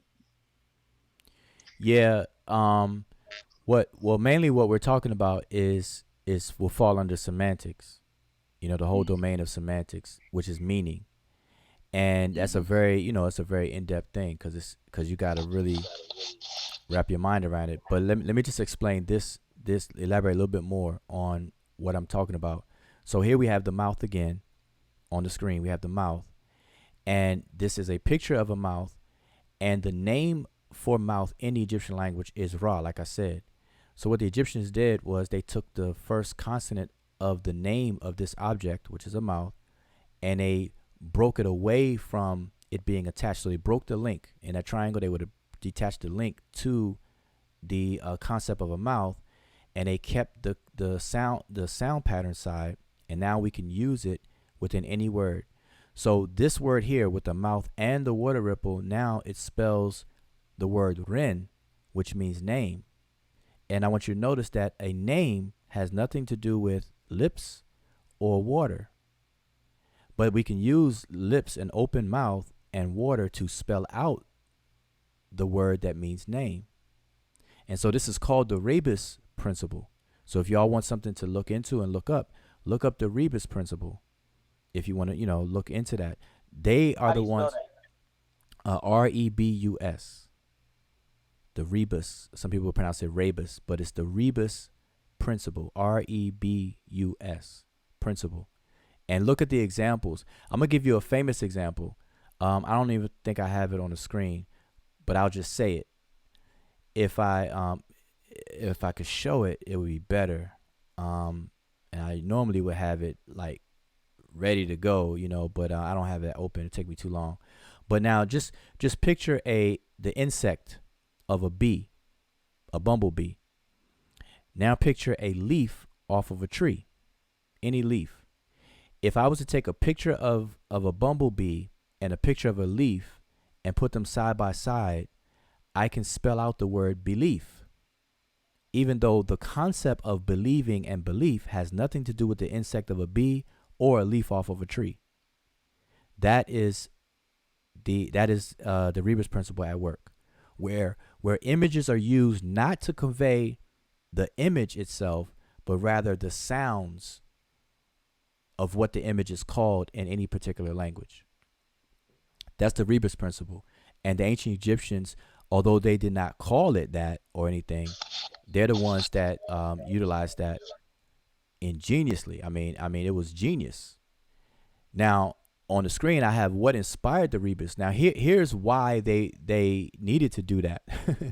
Why? Okay, imagine English. English has roughly 170,000 words that's in current use in the English language. Imagine if you have no writing system and you were tasked to invent a writing system, and you're using pictures of different objects. You have a choice to select one picture per word in English language. That means that you have to have 170,000 pictures to represent the 170,000 words in the language. That's crazy. That would be ineffective, and that would be counter to the whole purpose of doing it. Nobody's gonna memorize that. Okay, so then the need for the rebus principle come into play. So I'm not going to use a picture for every word, which would, by the way, would be a pure logographic writing system. No such thing exists in the world. Chinese come close. The Chinese writing system comes close to that. They have like 15,000 different glyphs, depending on which writing system in China you use. But they come close. But no language is a pure logographic language. So to prevent that, they invented the rebus principle, which is to take a picture and not represent the picture for the word, but for the sound of what the object is called, just like I showed you. And now I can use that picture to spell out words for their sounds and not assign one picture per word. So that was the necessary thing to do, because no one could possibly memorize the entire vocabulary of a language in a period of time when they didn't have dictionaries, computers, and nothing like that. So it was a necessary invention that they did to keep it manageable, to keep the language manageable, so it won't go extinct and won't go out of become a dead and extinct language. That was why it was invented. It was efficiency, effectiveness, and everything. Gotcha. So it's a technology. We wouldn't call it a technology, but it was definitely a technology back then. And so now, like I said, I can use this open mouth to spell anybody's name that has an R in it. And I kept saying Robert Rand. That'll be three of these would be in his full name, or two of these in the word Robert. And I could show you, but go ahead. No, I was gonna ask, is there any like what do you call it? Monoliteral. So a biliteral that would say, so for RA, would you actually put the open mouth and then the, what is it, a turkey vulture? It's then the bird, like for RA, or is there a monoliteral, a biliteral glyph to represent in his name, like RO or RA, so that you wouldn't have to use that and sort of spell it out phonetically? Okay, that's a good question. And answer is yes. They have what's called, but I can tell you've been paying attention. They have what's called glyphs that represent single consonants. We refer to them as monoliterals, and they have glyphs that represent two consonants that we call biliterals, and then ones that represent three consonants called triliterals, and they have some quads and some that represent five, but those are more rare. But yes, so you can have a single picture of a single object that represents multiple consonants. So I'll give you a perfect example, a famous one, the Ankh glyph of a Ankh, the picture of the Ankh. That actually represents three consonants. Okay, three consonants. So that's a triliteral, three consonants. And so those do exist. So, to keep it short, those do exist. And it's still part of the rebus principle. And I give an example of that. Let me just go to the slide where I show an example. So this is what's going to illustrate it even better. I'm just trying to be fast here because I don't like dead air. We need somebody to rap over dead air. Where's Yolanda when we need her? Here we go. She's right here. Oh, she's in there. Yeah, she's right there. Yo, microphone check 1 2 1 2. All right, so okay, so on this screen right here, I'm showing you this glyph right here at the top. This is a single glyph, and it's a picture of a floor plan of an enclosure. So it's depicting an abode or a house, and alone it represents the word per, which means house. All right, that's what this word means, or this glyph means literally or logographically. All right, but now with the rebus principle, as I explained, I can detach this from its concept of a house, and I can use it just for its sound. Per, PR, I can use it for those two consonants, PR. And by doing that, I can now use this glyph to represent PR in any word that has a PR into it, next to each other, of course. So now in these 6 examples, all of these words have this glyph in it because all of these words start off with PR. And they happen to be transliterated the same and pronounced the same. Peret, peret, peret, peret, peret, peret. But they're different words. They have different meanings. But the same glyph is used in there. Why? Because it represents the two consonants, P and an R. And that's an example of a biliteral. So that one glyph represents two consonants. And that's how the language works. But now, so to bring it home in this conversation, the language itself, like when people ask me, like last night and today, people ask me, well, how do you know that the Egyptians used figurative, this, that, and the third? And I kept trying to tell people, without making it a classroom lesson, that it's in the language itself. It's embedded in the language itself. There's nothing to go extra and figure out. It's right there in the language. So the fact that you're reading it to even come up with the question, you're using it. It's like somebody trying to explain language using language. You're like, duh, you're using it. Like somebody denying language exists, but they're using language to actually articulate their denial. You know what I'm saying? That's how I'm seeing this. And so to me, it's kind of crazy, but I definitely understand. But it's a challenge because I'm trying to explain to people that you're using it, but yet you're asking me, how do I know? But you yourself are using it. You see? So it gets, sometimes it gets a little frustrating, but it's there. And you know, I can show many examples. I just always had that one handy. With the pair. Um, yeah. So that's it. Like this right here. This word right here. Um, let me just ask somebody. Oh, who's saying that? This That's me. Okay, you translated literated it. But what does it mean? Do you know what it means? It's the determinative at the end. ITF. No, I can.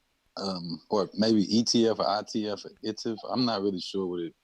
But I know the determinative at the end. So and he's looked like he's not actually doing anything. So maybe he's like a writer. I'm not sure. I'll be guessing. I'm not sure. Okay, I'll just help you out real quick. The determinative is actually the viper, and this is actually a suffix pronoun. But I didn't show it to kind of get technical. I just wanted to show an example. This word means father, and the whole word means my father. So it's iti, which means my father. It's a word that means my father. But I want you to notice that none of these glyphs have anything associated with a father. You know what I'm saying? Has nothing to do with a father. So these glyphs are used purely for their phonetic value. These are phonographs, which happen to be monoliterals. This is an I, as you said, and a T. It, eat, and then E as a suffix pronoun, meaning my. So it's et, my father. Okay, so I just wanted to, just show that it's right there in the language how the Egyptians perceived communication and the figurativeness of what they used. The glyphs themselves is used that way. So it stands to reason that when they convey messages in their writings, they're going to use it. And so let's go down to the infamous picture that I was showing during a lot of these conversations. This right here. These are hieroglyphs all around here that utilize the principles that I just explained. And there's a lot more, but just to be brief, the ones I explained. So these bigger figures are all part of the same message. Just because these figures are bigger than these figures here, it just shows that they're illustrating. And so these are married together. Like no one should ever separate the images in a scene from the glyphs that are around them. The glyphs explain what's going on. So if we're gonna take this and believe this is literal, then that means we got to take all the glyphs literally. Like this vulture here, are they talking about the vulture? No, this is a word for mut. This is the word for mother. It's mut-e, my mother. Right here, where my cursor is. I don't know if y'all can see it. Let me put this arrow right here. This word right here is mut-e, means my mother. They're not talking about a bird, a vulture, but you see a bird. So if I was to take this literally, I would miss the mark. I would think they're talking about a bird. Same thing with these. That's what the people want, probably, so that they can get a chance to read everything in the literal form. Yeah. Like there was a bird, there was a water, and a bread of loaf or something like that. Right. So now we take the larger images. People want to do the same thing. They want to take this image literally. Am I talking about a human with an ibis head for real? Like literally? No. This creature right here, am I talking about an amalgamated creature of a crocodile, lion, and hippopotamus? No. The bigger question is, when have you ever known that a feather can outweigh a heart? Notice the scale is tipped. Notice that this feather is heavier than a heart. Where they do that at? None of this that things I'm pointing out is literal. None of it. And that's the recent conversation between literal versus figurative expressions. But if people learn the language, it would make a lot more sense to them. And so it surprises me people who claim to know the language would argue against this. It's one or two things going on. Either they really don't know the language, or they know just enough to get by, or they don't know it at all. I really don't know. I can't call it. But one thing's for sure is that you can't know um, the ins and outs of the language and then make a claim that these things are literal or whatever the case is when the language itself is not a literal phenomenon. Somebody make that claim? Yeah. Yeah, It's been made for quite a minute now. and I was wondering, like, even when Reggie said that, I think when you asked him that, do you believe that Egyptians thought that Amut is, that's a creature that exists? And he said, yes, I believe that the Romanch actually did believe that. Then the question is like to me it seemed odd, because it's like if you've been studying the culture, saying that the Egyptians would think that is like you said, the same question can be asked: do you think that the Romanch actually believed that the heart or the mind could weighs more than a feather? Clearly that would be off the mark, because nobody would ever make it, right? So you can't say that and actually read the text and actually think that the Romanch were literally weighing this and trying to have their heart as light as a feather, but that would never happen, because if it was literal, it would be heavier at all times. So that's just an oxymoron. Like, if you believe that, then like you really don't understand the text like at all. Yeah, everybody be going to hell. If Yep. as far as heaven and hell, Pretty much, yes. if everybody had to rely on their heart being lighter than a feather, then hell, it would be nobody in heaven. Yeah, but that's just like saying like the Romanch was schizo, like Right. like pretty much in so many words. Exactly. So that's at the heart of the recent conversations. And like I said, and I've been saying this till I'm blue in the face, is that Egypt as a conversation, you cannot microwave this at all. You can't microwave this. The nature of the Egyptian language will not allow you to microwave it. And people who do it, man, they're really, really messing it up. They're really, really messing it up. And when I'm involved in these conversations, I always slow it down. And of course, slowing it down is boring. It's not something people used to. The entertainment, the drama, the instigation, and the back and forths and stuff like that. So I get it. When I slow it down and try to get serious, some people may be turned off because it's boring, but it's necessary. So I don't mind. But it's very, very, very necessary. And it will really cut out a lot of the arguments, But I think Jehudi said it earlier, we just have to be honest and admit our strengths and weaknesses, our limitations. The hieroglyphic writing system, by its very nature, is there's speculation within it, because it did not document its vowels. That alone should tell people that there is some things that have been omitted that we are not seeing. That alone tells you that, hey, wait a minute, this is gonna be a challenge, y'all. And so that's what I try to convey to people. But let me ask y'all in the chat, right? So I'm gonna take a poll. You on the panel and in the chat. I want you to tell me if you believe that the Egyptians believed that there were actually human beings that existed with these animal heads. The ibis, the beetle, the frog, the snake, the lioness heads, the ram heads, the jackal heads, and all that. I want to know if you press 1 if you believe that the Egyptians really believed that such entities actually existed. And press 2 if you take it that the Egyptians were conveying something figuratively. All right, so that's the poll. 1, if you believe the Egyptians really believed that this stuff literally, in terms of these figures, like Jehudi.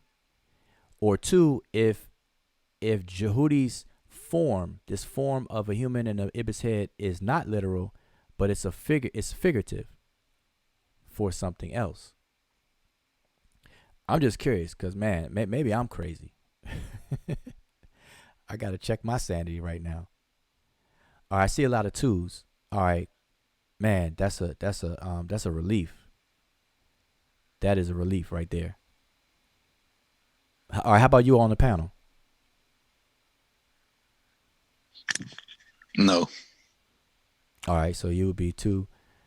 Ian, how about you, Ian? If you're still there.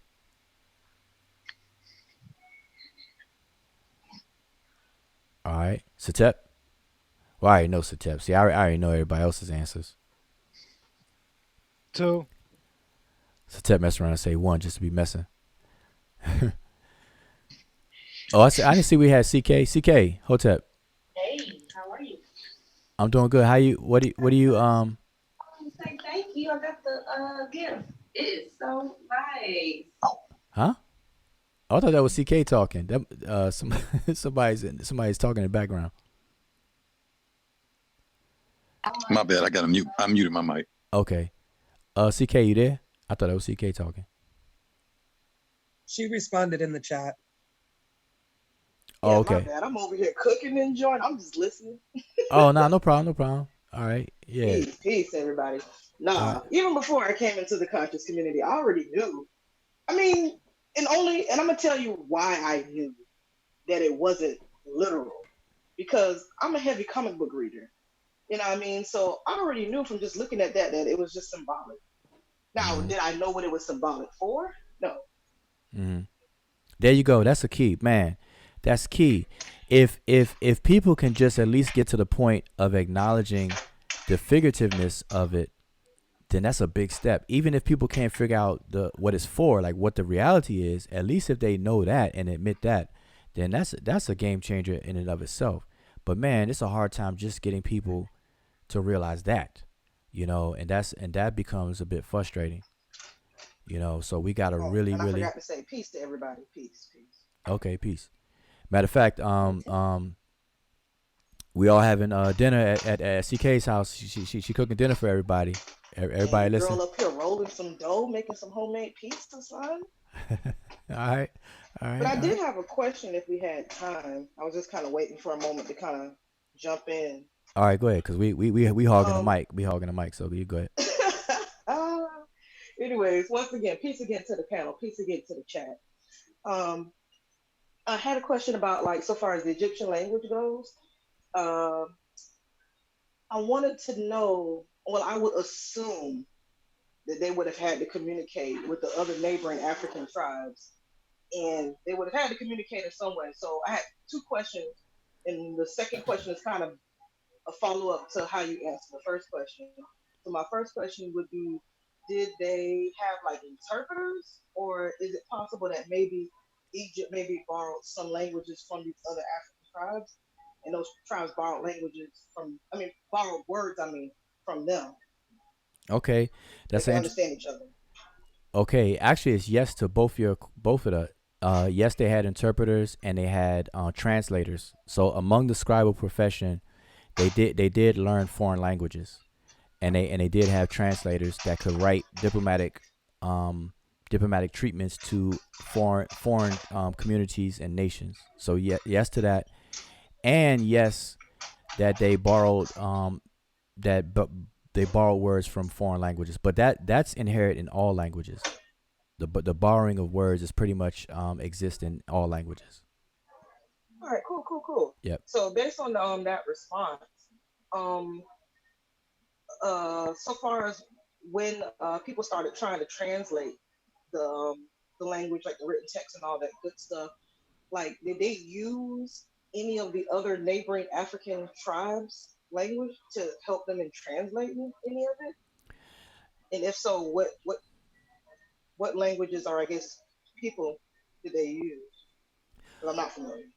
Okay, in the decipherment process, not necessarily translation, but in the decipherment process, they did use a interlinear text, most famously known as the Rosetta Stone, and they used the Canopus Stone as well, but that's not as popular, so a lot of people don't know about that one. But the Rosetta Stone was interlinear, meaning it had three different writing systems on it representing two different languages. And so that was a big help in the decipherment. That's actually what kind of pushed it over to be able to decipher.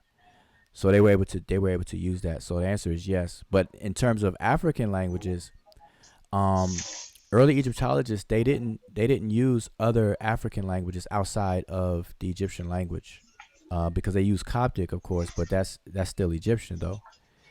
And so it's not like they used Chiluba or Swahili or these other languages to do the comparisons back then. No.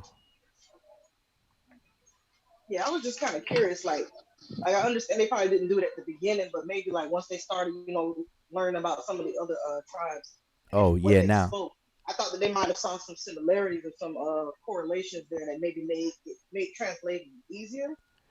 Okay, so Maybe. now if we fast forward to today, the answer is definitely yes. That's what a lot of African scholars and researchers and historians and linguists are doing now. And it's been going on for quite a while, where now we can compare the Egyptian language with other related African languages, and we can actually fill in a lot of gaps that were absent among early Egyptologists. And that's why we're correcting their works, or at least elaborating on their works to this very day. Yep. Yeah, so that's what I'm saying. Like whose language did they use, or whose language ended up becoming useful? Oh man, a lot. A lot of languages. You got a comparison like Dr. Theophile Obenga is famous for using his language in Mbochi. You have Cheikh Anta Diop using Wolof. You got Jean-Claude Mboli, who uses 14 African languages, including his own. Oh wow. Including his own. And it's just expanding more and more. You got Kalajan, you got Chiluba, you got Shango, Zande, Mande. What's some other ones? Gubea. A lot of different languages have been used to date. There's quite a few, definitely. So I guess one thing I know, I just keep having more questions now. So now that they kind of see that, hey, things have been made a whole lot easier now that we're incorporating African languages, like were they able to determine like they were off or wrong about certain things Yep, that's what I based said. on That's incorporating those other African languages yeah, that that's they didn't have before? right. That's what I'm saying. Some things are being corrected. Yep, some things are being corrected from the previous assumptions that have been made by earlier Egyptologists or even earlier linguists. So we're able to fact check and correct or confirm many of these things. But it's tedious work, so it's an ongoing thing though. But definitely yes. Definitely. Okay, cool. Yep. So the floor is still open. So anybody. Matter of fact, I'm gonna post the link again. If anybody want to jump in here, I'm trying to look at the chat too, see if people had questions in the chat. So I was trying to follow her question and your answers. So from that, would we say that the Kemetic language was what we come to know as like a lingua franca or like a bridge language, or no? No, I wouldn't say that. Okay. No, I wouldn't say that. No. But now here's a challenge for us today, and right now we're in the middle of it, and hopefully over time it's gonna work itself out. But the Egyptian language, as it is now among the textbooks out there, is seen as a single language that went through changes over time. And so they break up the language into 5 stages. They call it Old Egyptian, Middle Egyptian, Late Egyptian, Demotic, and Coptic. But now, speaking to what CK was asking me, based on the modern research and analysis from African scholars and putting more rigor into the investigation using historical comparative linguistics and things, now we know that the Egyptian, what was being called the Egyptian language, was actually several related languages and not stages of just one. and that's a game changer that people are going to have to catch up to. But as of right now, the textbooks are still framing it, as one language going through 5 stages. And so that's why I say this is tedious and it takes time. It takes time for this kind of information to really permeate and become, the standard or the consensus, as people like to say. But as far as the work is being done, and a lot of his work's been done, but there's still a lot more to do. So yeah. We have a good question in the chat from Brother Mattis. He's asking if the picture that you just had with the veneer, Yeah. the weighing of the heart, if that picture could be symbolic to the judicial system we live under today. Oh, I mean, you can make correlations to it. Let me put it back up. Where'd it go?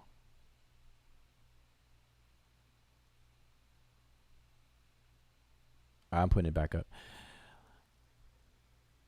Now, it's cropped right here. You can't see everything in the picture, but you can make correlations like 12 jury, like the jury, the fact that you're being judged, which you could say is a court. So this guy is being walked in by the bailiff. Anpu is the bailiff walking him into court, and then the court stenographer is Jehudi right there, and then the jury panel is up above at the top, chilling, listening to the proceedings and everything like that. We could say that, and then ultimately, once the jury deliberates and they read their verdict or they give their verdict, the person is brought to the judge. So I slide it over, and you can see the ultimate judge here being Osir, and he has his helpers, paralegals or researchers behind him. We could do that. Yeah, we could make the correlations and things like that. Yeah, but that would be simply a modern correlation and things for that. So you said there was a 12 disciples at the top. No, not the 12 disciples. 12 jurors. How many people? Let's see. We're gonna count them. Let's count them. It's got 1, 2, 3, 4, 5, 6, 7, 8, 9, 10, 11, 12, 13, 14. It's 14 up here. It's 14 altogether. Yeah. Oh shucks! Now y'all just made me think of something. So we about to get busy, y'all, cause I heard Satep's voice. So Satep. Hearing Satep's voice, we're gonna see how sharp. Maybe we're gonna start putting some people on the spot. I know we say we don't when you come in here, but I'm not gonna do that to anybody in here. Me. With the other people. Yeah, I'm gonna blame it on you, Satep. So all right, here we go. So listen, I want anybody in the chat. On the panel, don't say anything yet. We'll use the panel for last. Or put it this way, nobody in the session say anything. But anybody on the panel who's not in the session, it's fair game. What I want y'all to do in the chat and in here is to name these jurors or these assessors at the top. And I'm going to give you a hint. Their name is in front of their heads. So in this column right here, this is the name of the first one. This column right here that I'm pointing to is the name of this person, etc., and so on. So I want you to do is look at the glyphs and you tell me their names. So let's start with the first one. We'll go one by one. To zoom in a bit. Say it again. You might want to zoom in a bit, just a little bit extra. Okay, let me do. Okay, let's do that. Yeah, let me do that. Okay, so let me zoom in. I have to make it bigger. So y'all, bear with me for a second. I don't want any excuses. So I'm gonna zoom in, make it as big as I can. I'm gonna have to move it around. Y'all bear with me. The bad part about this is it's only 2 deities. The hairdresser won't give you the hairdresser, give them away. All right, so I think that's big enough, and I'm gonna put the arrow right here so we can look at the name. All right. Matter of fact, let me change the color of the arrow so everybody can see it. What's a good color? Yeah. All right. So I made the arrow yellow. So let's start right here, chat. Let's see what's going on. Let's see if y'all been paying attention to our channel. See what you know. Let's go ahead and get it in. So anybody on the panel, well, besides the Seshu, anybody in the chat, who is this deity or who is this person? What is their name? That's Ra, Harakti or Horus of the morning, afternoon. I can't remember. I think I see R-A, and then it's hard to make out I see a single stroke. So I know I think it's Ra Harakti, but I'm guessing. Not really guessing, but sort of just from what I see and then from what he looks like. All right, you were doing good. You like really, really warm. So I'm gonna give you a chance to correct that. You really, really, really, really warm. All right, let me put it this way. You're doing a little bit too much. So dial it back a little bit. So just Ra. Yeah, there you go. Okay. That's Ra. All right, so now so you answered one, so don't answer anymore because I'm trying to spread the love here. All right, so next one, right here. Anybody in the chat? Excuse me, chat. Anybody in the chat? Anybody in the chat? And I know there's a delay because I can see it's a got a lag here, so there's a delay. So, and I don't want to have dead air. So Juju, why don't you spit a nice 4 bars for us real quick? My mic sounds nice. Check 1. Man, I'm trying to study these glyphs real quick because I know my time's coming. Exactly. Yep. I'm definitely gonna put you on. Good decision. I'm giving you the heads up. I'm definitely gonna test you, Juju. In class though.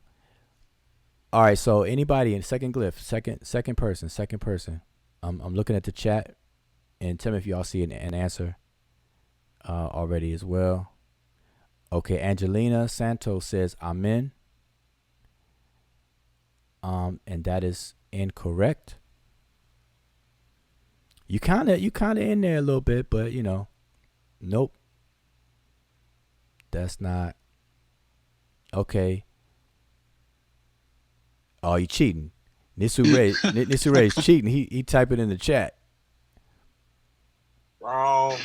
And he's wrong? And he's wrong too. Tefnut is wrong. So somebody said Amen or Amun, and that's incorrect. Tefnut is incorrect. All right, I need my Jeopardy music right now. But we have 50 people watching, so I want to see if anybody can put it in. I don't want to wait too long. I don't want to drag this out too long, but I want to give everybody a chance. Okay, Brother Mathis says, where did this painting come from? Actually, it is a primary papyrus. It's the papyrus of Hu-Nefer that we refer to as the Ra'uniu Peret Imheru of Hu-Nefer, the Book of the Dead of Hu-Nefer, and it's housed in the British Museum. All right, so that's. How do we know it's Hu-Nefer? Oh, we could show his name in the text when we're done here. We could show his name. Yep, his name will be in there. We could see it. So wait a little while. I'm see if any. I mean, listen, y'all who are listening, at least guess. Don't just have me staring at a blank chat. I guarantee you. Listen, what's funny is if I had a $10,000 prize for people who got it, boy, you see everybody guessing left and right. They'd be like, is it Satuk? Is it Mesquinet? They would start naming some deities we never heard of. Bobby Joe.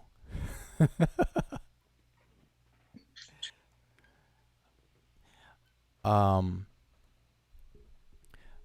right, we got one other guess. Fitzroy says Anup, and that is incorrect. Number 1 is Ra. Yep, Amber Evans is correct. We already went to number 1 is Ra. All right, so I'm just gonna say it because I don't want to wait too long. So somebody from the Seshu, go ahead, Satep. I know you want to give it up.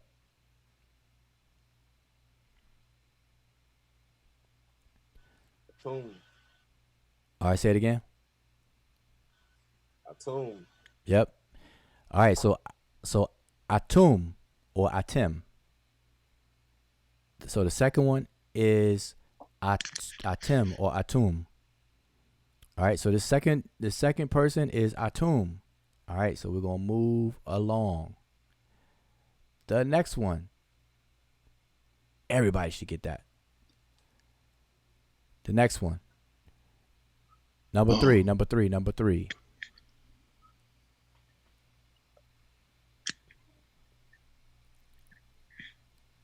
I don't think nobody gonna get this one. Peep the feather. And look, when I put a tomb, everybody put a tomb in there now. Oh, okay, they just confirm it. Yeah, the second one's Atum. Now we're on the third one, y'all. Third one. What deity is this? Okay, Philitist says Ptah or Ma'at, and both of those are incorrect. Okay, Lonnie says number 2 is Atun. No, it's Atum with an M. It means in Mary, not Aten. Chief X guessing. Chief X said Jehudi. Nope, that's incorrect. Don Williams says Asar. That's incorrect. Lakeisha Dunn says Gonna get this one. Lakeisha says Anubis, and that's incorrect. All right, so let me see who's in here. Jehudi Ma'at. Haven't heard. Oh, somebody just got it. Somebody just got it. Before somebody got it. Yeah, I was gonna give him a clue. Just. Dinner.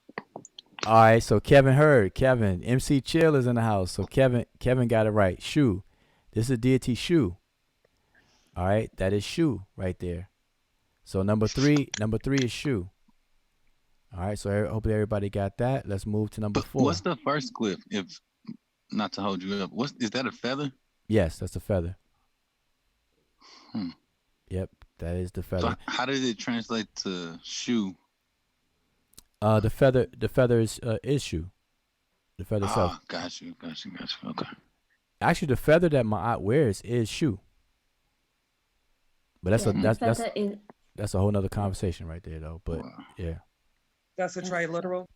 I was gonna say it's a biliteral for uppercase S and W, and then you have the phonetic complement.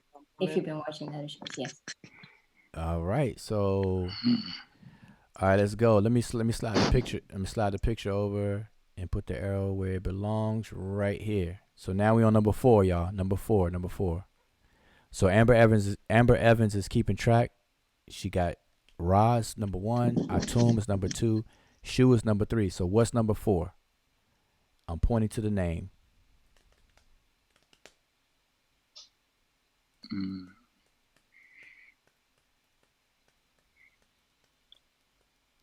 Somebody got it. You got it, Chavez. Oh, you got it? Oh, Tefnut, there you go. So Chavis or Chavez. And you got to come on here so we could know how to pronounce your name. I'm going to say Chavis. Yeah, it looks like Chavis. Okay. He's right. Tefnut. Okay, Tefnut. Now, even if you didn't know, you could kind of guess because Shu and Tefnut are always said, back to back, even when people talk about it. So you got Shu right here and Tefnut there second. But what's interesting is that you have a second Tefnut. Look at the glyphs. They're repeating. So you have Tefnut, Tefnut. Okay, 2 of them. Interesting, right? Isn't Shu and Tefnut always on the solar boat with Ra? I don't know about always, but often. Well, not always, but I mean, Often, yeah. Yep.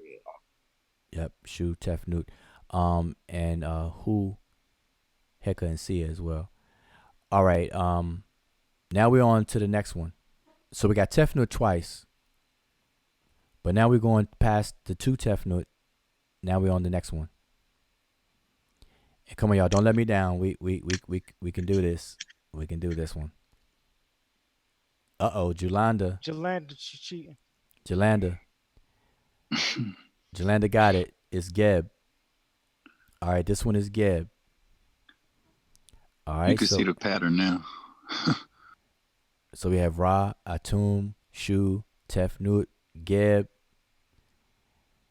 Let's see who is this one. Next one. We already got Geb. We got Geb. Next one. I want to cheat so bad.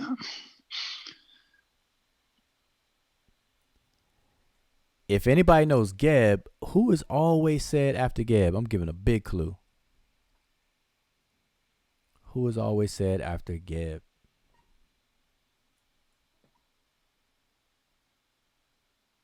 Look at Jude, you got it again. All right. Don Williams says Sekhmet. That is not correct. Okay, Juju. All right, Juju, you answered enough already. So Juju is correct. That's Nut. Nut. Nut. Nut. Not Nut. A lot of people say Nut. Geb and Nut. But it's Geb and Nut. But this is Nut. Not Nun, but Nut. Okay, so that's Nut right there. Next, after Nut. Let me scoot it over. Pardon me for a second. I'm going to scoot it over. Put the arrow where it belongs. All right, there we go. So we got Nut. Now we're on the next one. What is the next one? This one may be a little bit difficult. So I'm going to acknowledge the difficulty in this one. But that's no excuse.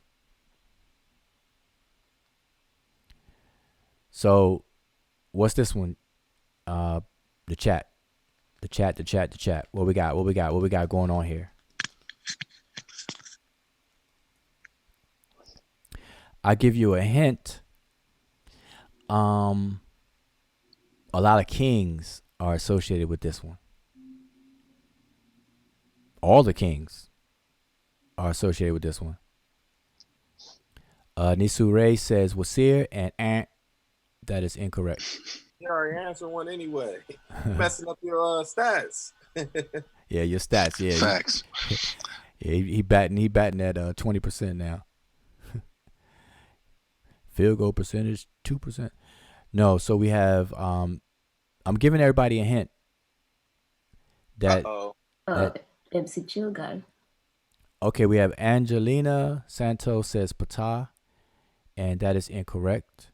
Oh, we have MC Chill. All right, MC Chill, you're canceled. You got it right though, but you answered 2 already. It's Heru. That's a falcon, and that's why I said, I know this is a little tricky because the glyph, it could be any bird, so it's kind of difficult. But that's a falcon, and that's Heru, right there. All right, so we're gonna move from Heru over to the next one. Let's have at it. And where's Sister Amber? I thought Sister Amber was keeping track. Amber Evans. I know she was keeping track of all the ones we've done so far. So what is this one that I'm pointing to now? Let's see what you got. Let's see what you got. Let's have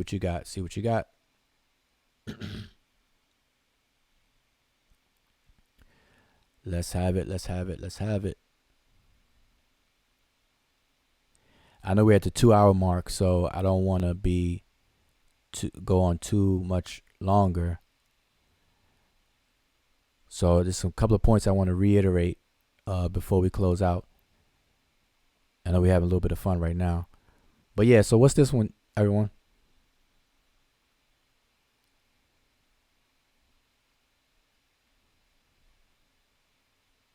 Okay, there we go. Salute Champ.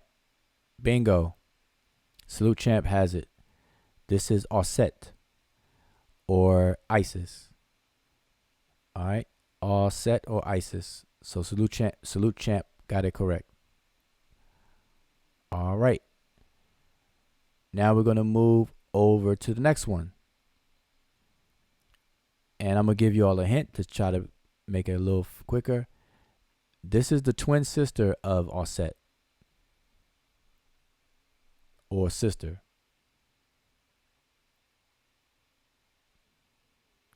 Jolanda's trying to be slick, but she's just warm. She didn't get it all. Okay. So who can tell me who this one is? Yeah, Juju got 50%. We. Anybody can give me this one. This is the sister of Osset. They always mention together. They are always mentioned together side by side. Okay, Lonnie, you close. Jolanda was close. Excuse me, Jolanda. It's close. Lonnie, you close. And Isure, since you already answered a couple of times, I'm gonna say you're wrong because you're giving a Greek spelling.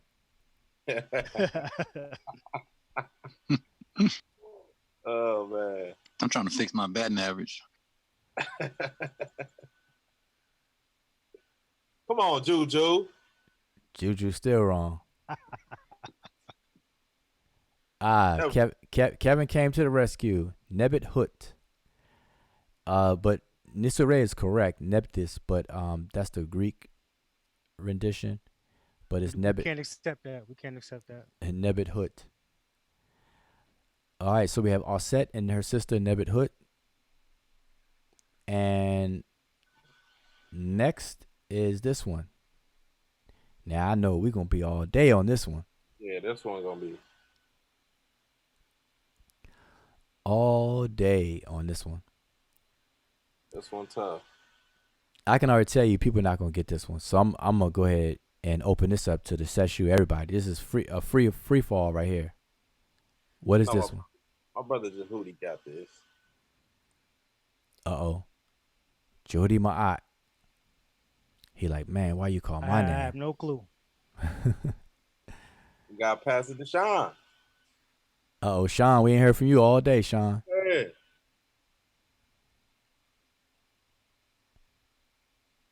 Any Heret.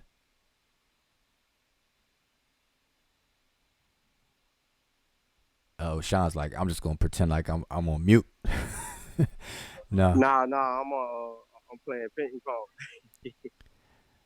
Okay. You got this one, Sean? Or where the yellow arrow is? My phone in my pocket. I can't even see. Okay. All right, no problem. No worries. All right, anybody? Can anybody name this one? Who? I'm trying to make out the glyphs. MEK got it. She said it so fast that people didn't even pick up on it. Say it again. Who? Who's who? Who? Who? No, I don't want to fool anybody. No, this is deity who. HW. Who. Most people spell it HU. Who. All right. So that's the deity who. All right, we got 3 more, y'all. Next, after who. That's funny because I mentioned these deities a second ago. What's the next one?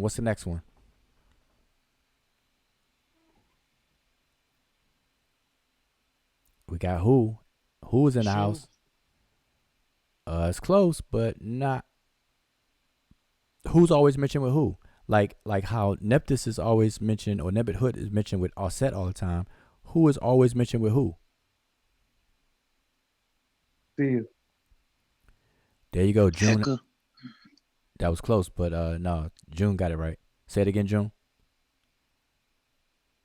Sia. Yep, Sia. S-I-A is how it's conventionally spelled. Yeah. Sia.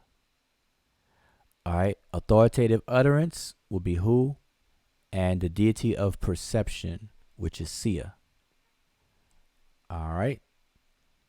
So let's keep it moving. I'm going to slide it over. Oh, we got 3 more. Next. These may be a little difficult, so this is open. It's going to be open.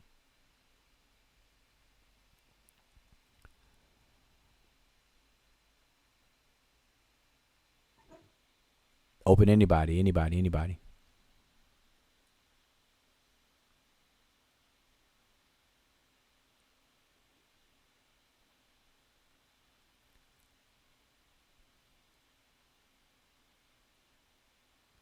All right, well, I'm gonna do the last three because we already at the 2 hour mark, and I just want to kind of reiterate a couple of points. So I'm gonna go ahead and do the last three. The last three, this first one of the three is Rasun has it correct. His transliteration is a little different, but Rasun, that's excellent. Good job. It's Wat Resit or Wat Reset, which means the road or pathway of the south. All right, that's that one. The next one. So Rasun, go give us the next two. Give us the next two. Yep. Yeah, he got it. Wa Mehet, which is the roadway of the north. And then the third one. Rasun, give us the third one. And move that over. Emiket, if you don't mind, if you could transliterate, help him on that transliteration though. In the chat.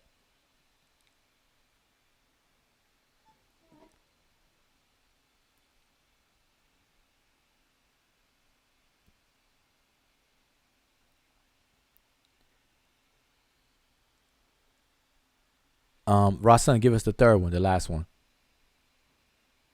You gave us the first two, but now the last one. Okay, there you go. And that's correct. The roadway or the pathway of the west. So you have the southern road, the northern road, and the western road. Those are deities. And somebody's going to tell me that the Egyptians thought that some pathways were gods. Come on, man.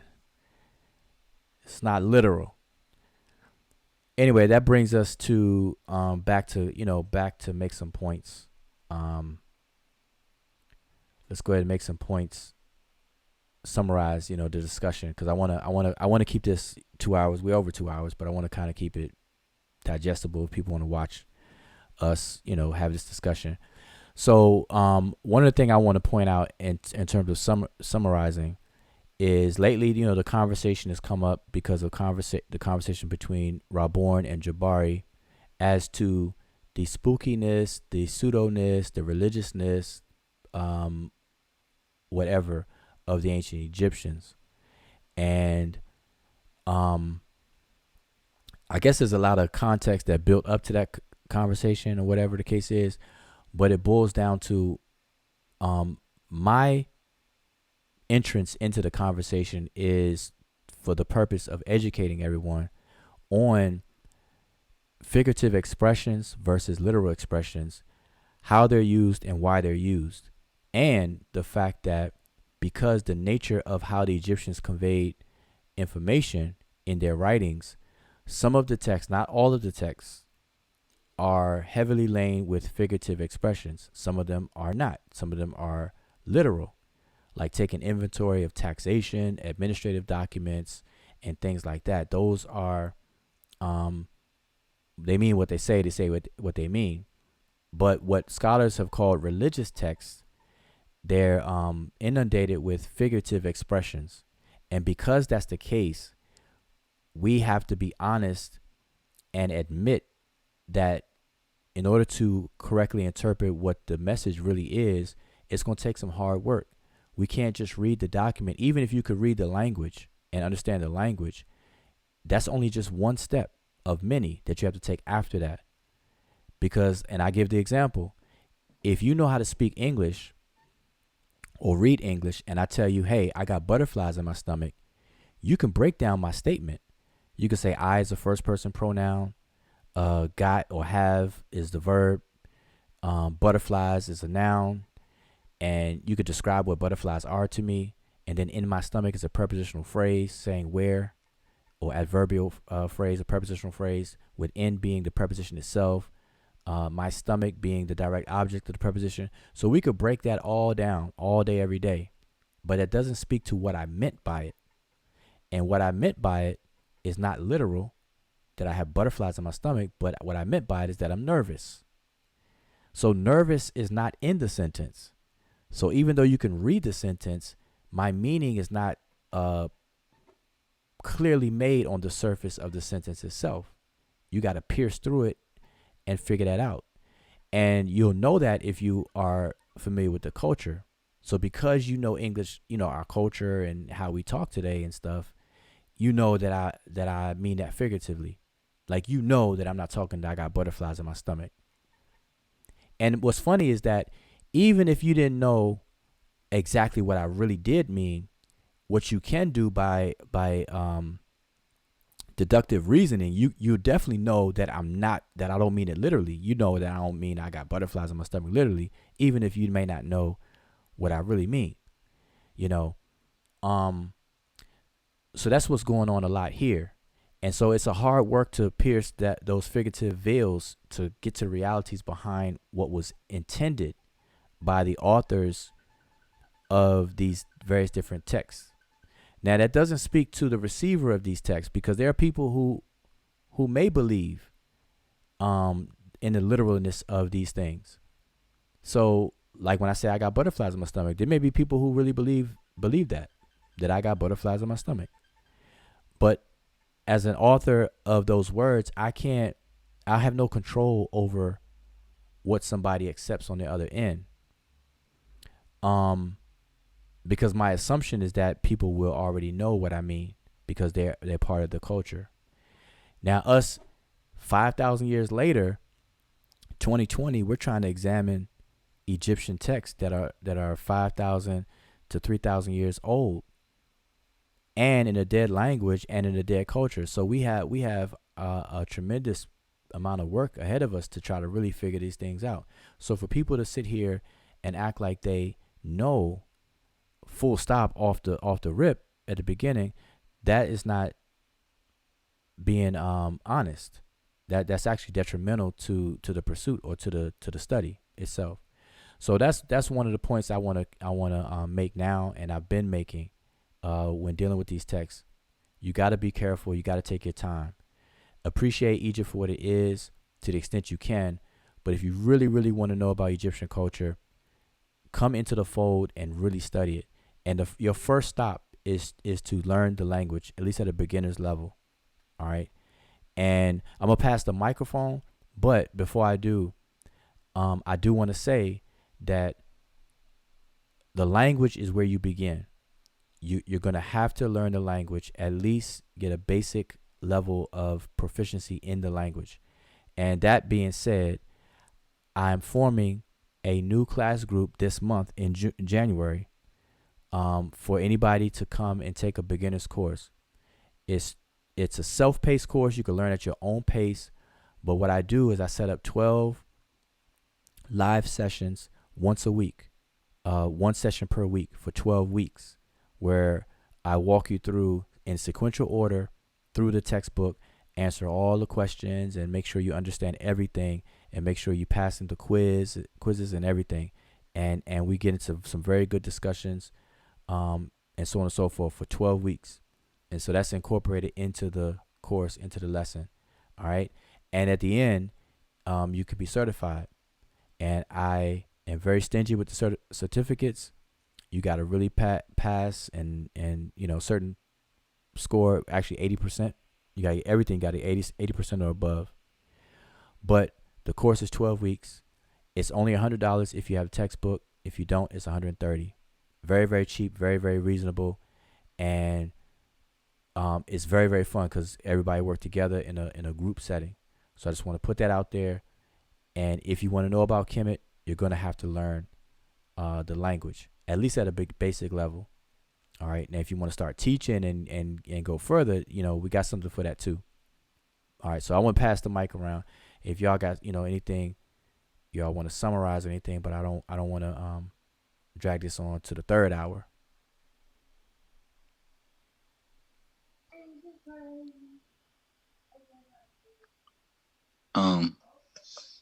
I wanted to ask, I was kind of distracted while you were just talking. I caught the last part, but is this done on Facebook or how is it done? The class? The class is self-paced. So if you have the textbook, you can actually go at your own pace through the different chapters. It's 8 chapters, but I schedule 12 sessions, one session per week, in this environment, Zoom. So everyone in a class group, they're invited with a link, and they're able to have access to the class. And we have 2-hour classes, 2-hour sessions, once a week. And once I'm ready to start the class, you said, I remember yesterday you said you were waiting for like at least 3 people. Yeah, 3 3. students.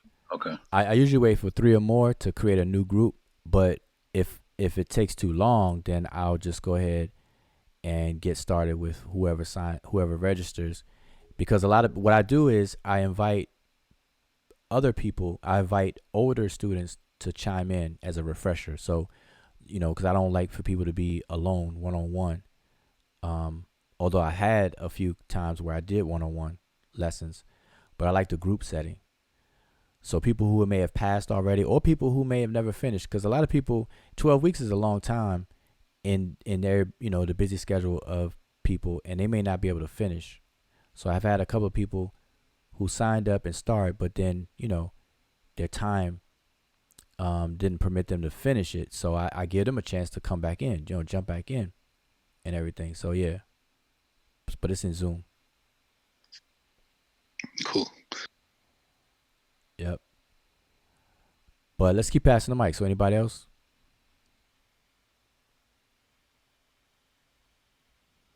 Okay, Lakeisha Dunn asks, what day of the week and what time? That's up to the people that are part of the group. And so I'm real flexible. But now usually it's the weekend. Whatever time is best for I use the majority rules type of thing. But it's usually the weekend or in the evening. If it has to be a weekday, it's in the evening. But on the weekend, it's pretty much fair game. Right now, I got a class right now that's 12 o'clock on Sundays. And I got a grammar group 12 o'clock on Saturdays. So 12 to 2, we're punching. And 12 to 2 on Sundays, we're punching it out right now. So I hope that answers your question, Lakeisha. But it's flexible. And this is level 1, or am I mistaken? Like, isn't it 3 levels? It's the beginners on our pyramidal curriculum. This is level 1, stage 1. Yes, stage 1 of level 1. Stage 2 of level 1 is the grammar. That's a separate course. Gotcha. Yep. King Cosmos says what day the class starts. Like I said, it's flexible. I leave it up to the people that are part of the group. Most people choose the weekends. And as far as a time, I'm flexible. I try to work it out. Yep.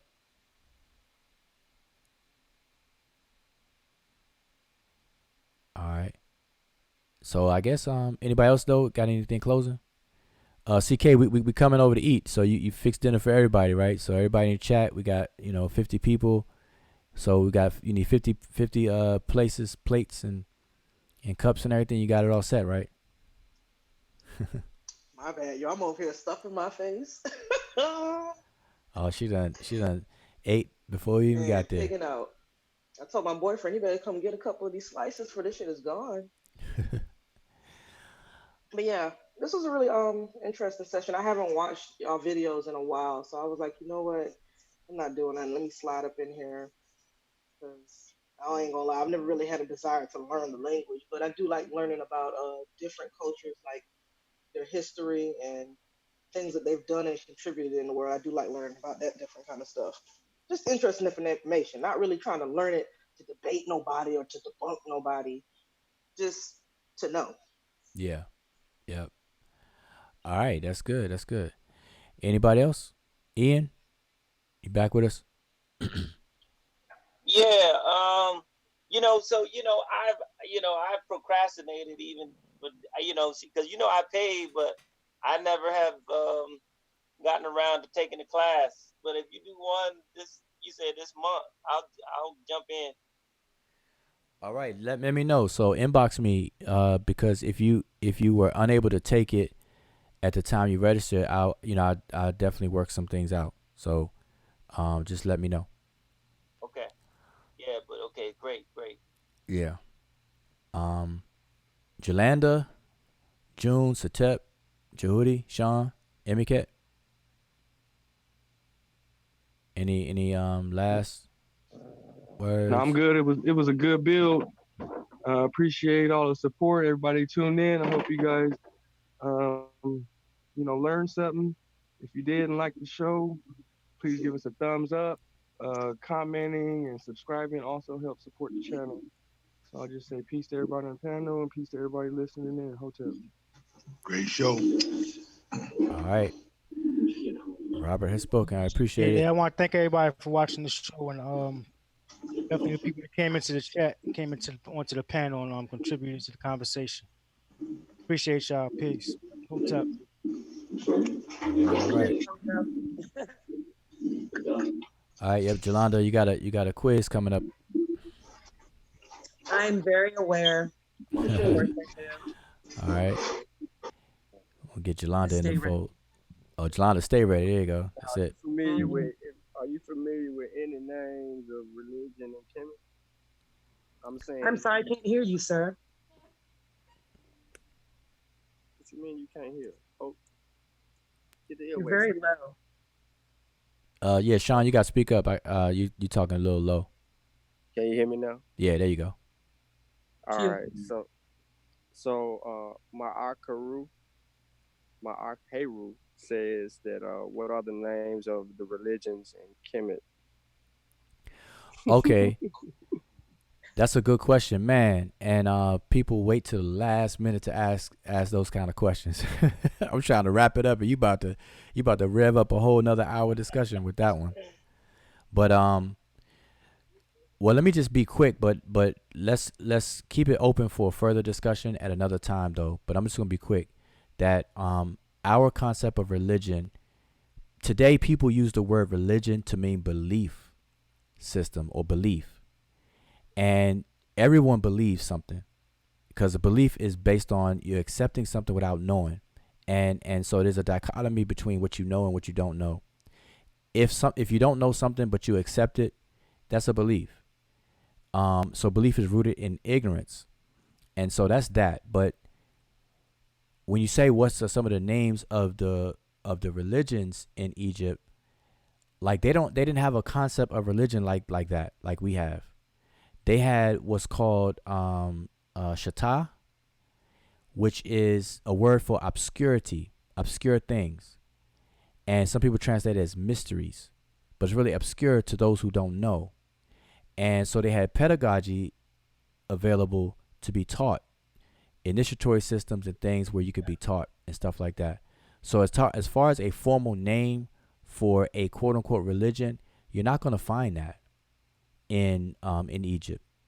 You know, these institutionalized religions per se and titles like how we have Christianity, Islam, Judaism, Buddhism, you know, those kinds of things like that. People are calling those religions. Everybody pretty much refers to those as religions. But we have to start making a distinction between religion and belief system, because you got some people who claim that the Egyptians didn't have a religion. You know, you have to have people out there saying that.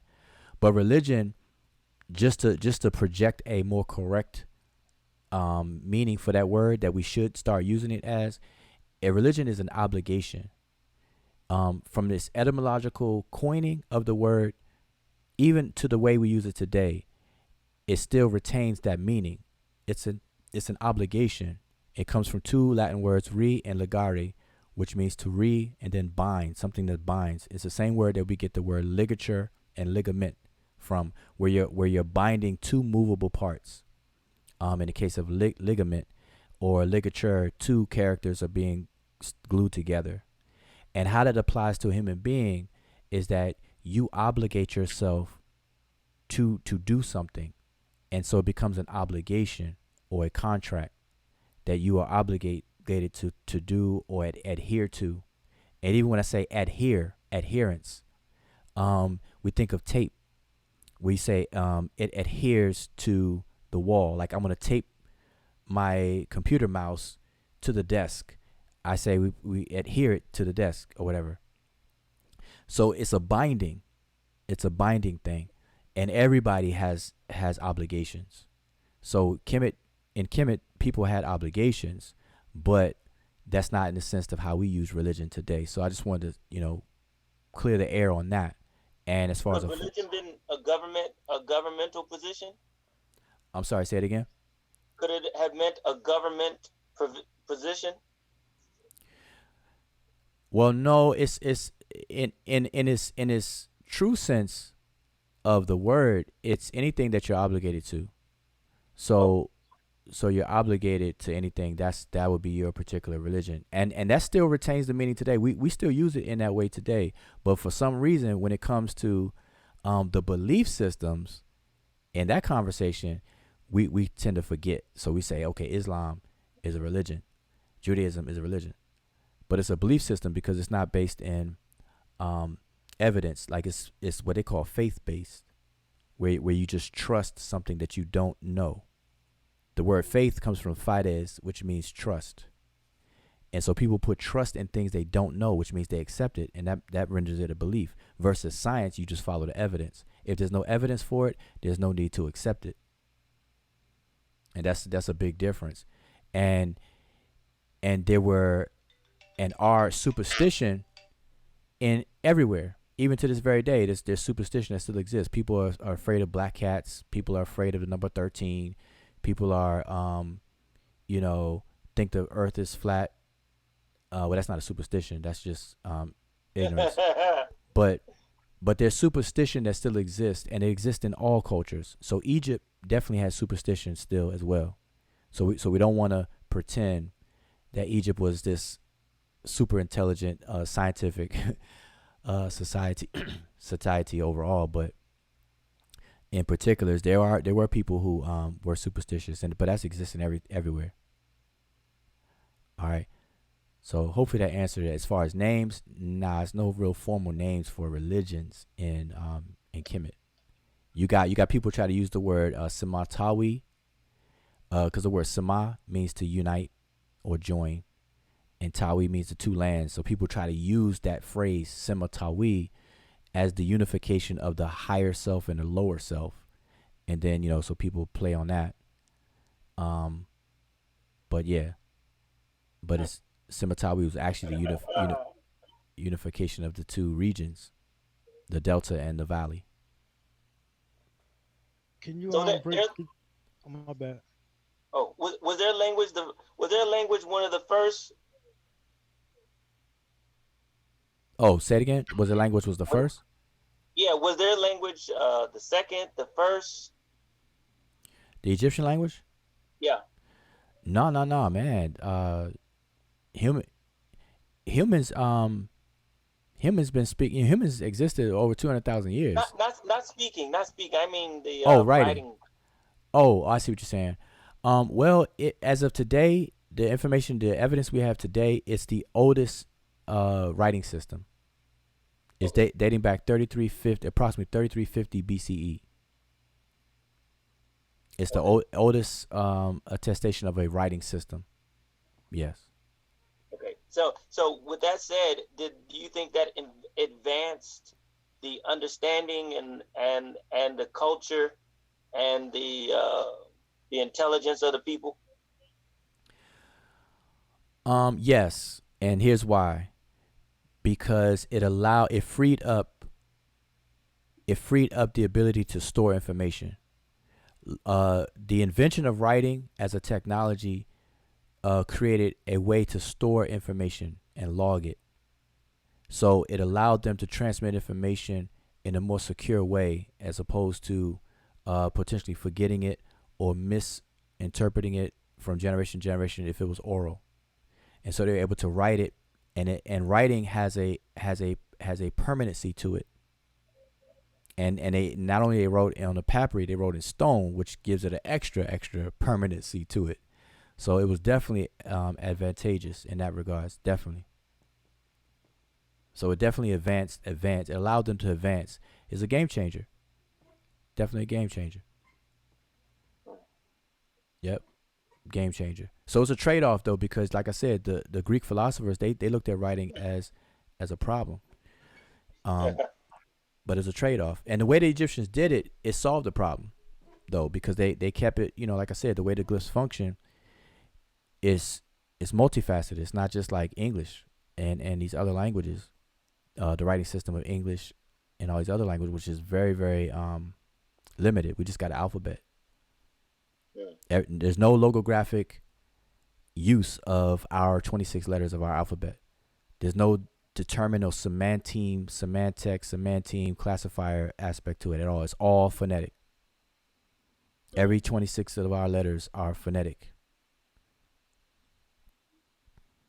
The A does not stand for a word. The A does not stand for a semantic scope of a word. The A stands for the A as a character stands in for the multiple vowel sounds that we associate with A. The A, the ah, and the A. Fat, fate, and father all spell with A, but those are 3 different vowel sounds.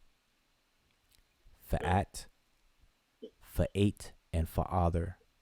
A, ah. All right, so anything else? If nothing else, so we'll do this again. I want to keep this going because the thing is, I like the interaction with everybody. I want to see where everybody's head is at. If we can help people understand things better, then that's what we're here for.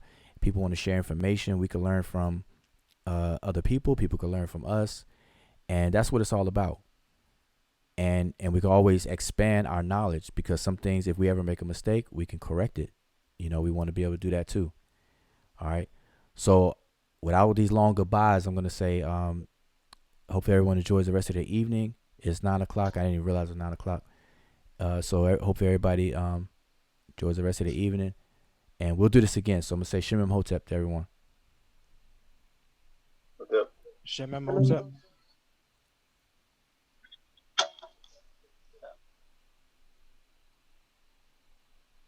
Now I know I am still live here, but I'm going to end. I just ended the Zoom session portion. But again, everybody in the chat, I'm going to say dua, which means thank you or thanks to everyone who tuned in, all 55,000 of you all. Make sure that you subscribe if you haven't subscribed. Share the video, share our channel, subscribe to the channel, and encourage others to subscribe that you feel may be interested in our conversations. All right. So I really appreciate it. Look for me on Facebook under Wujau.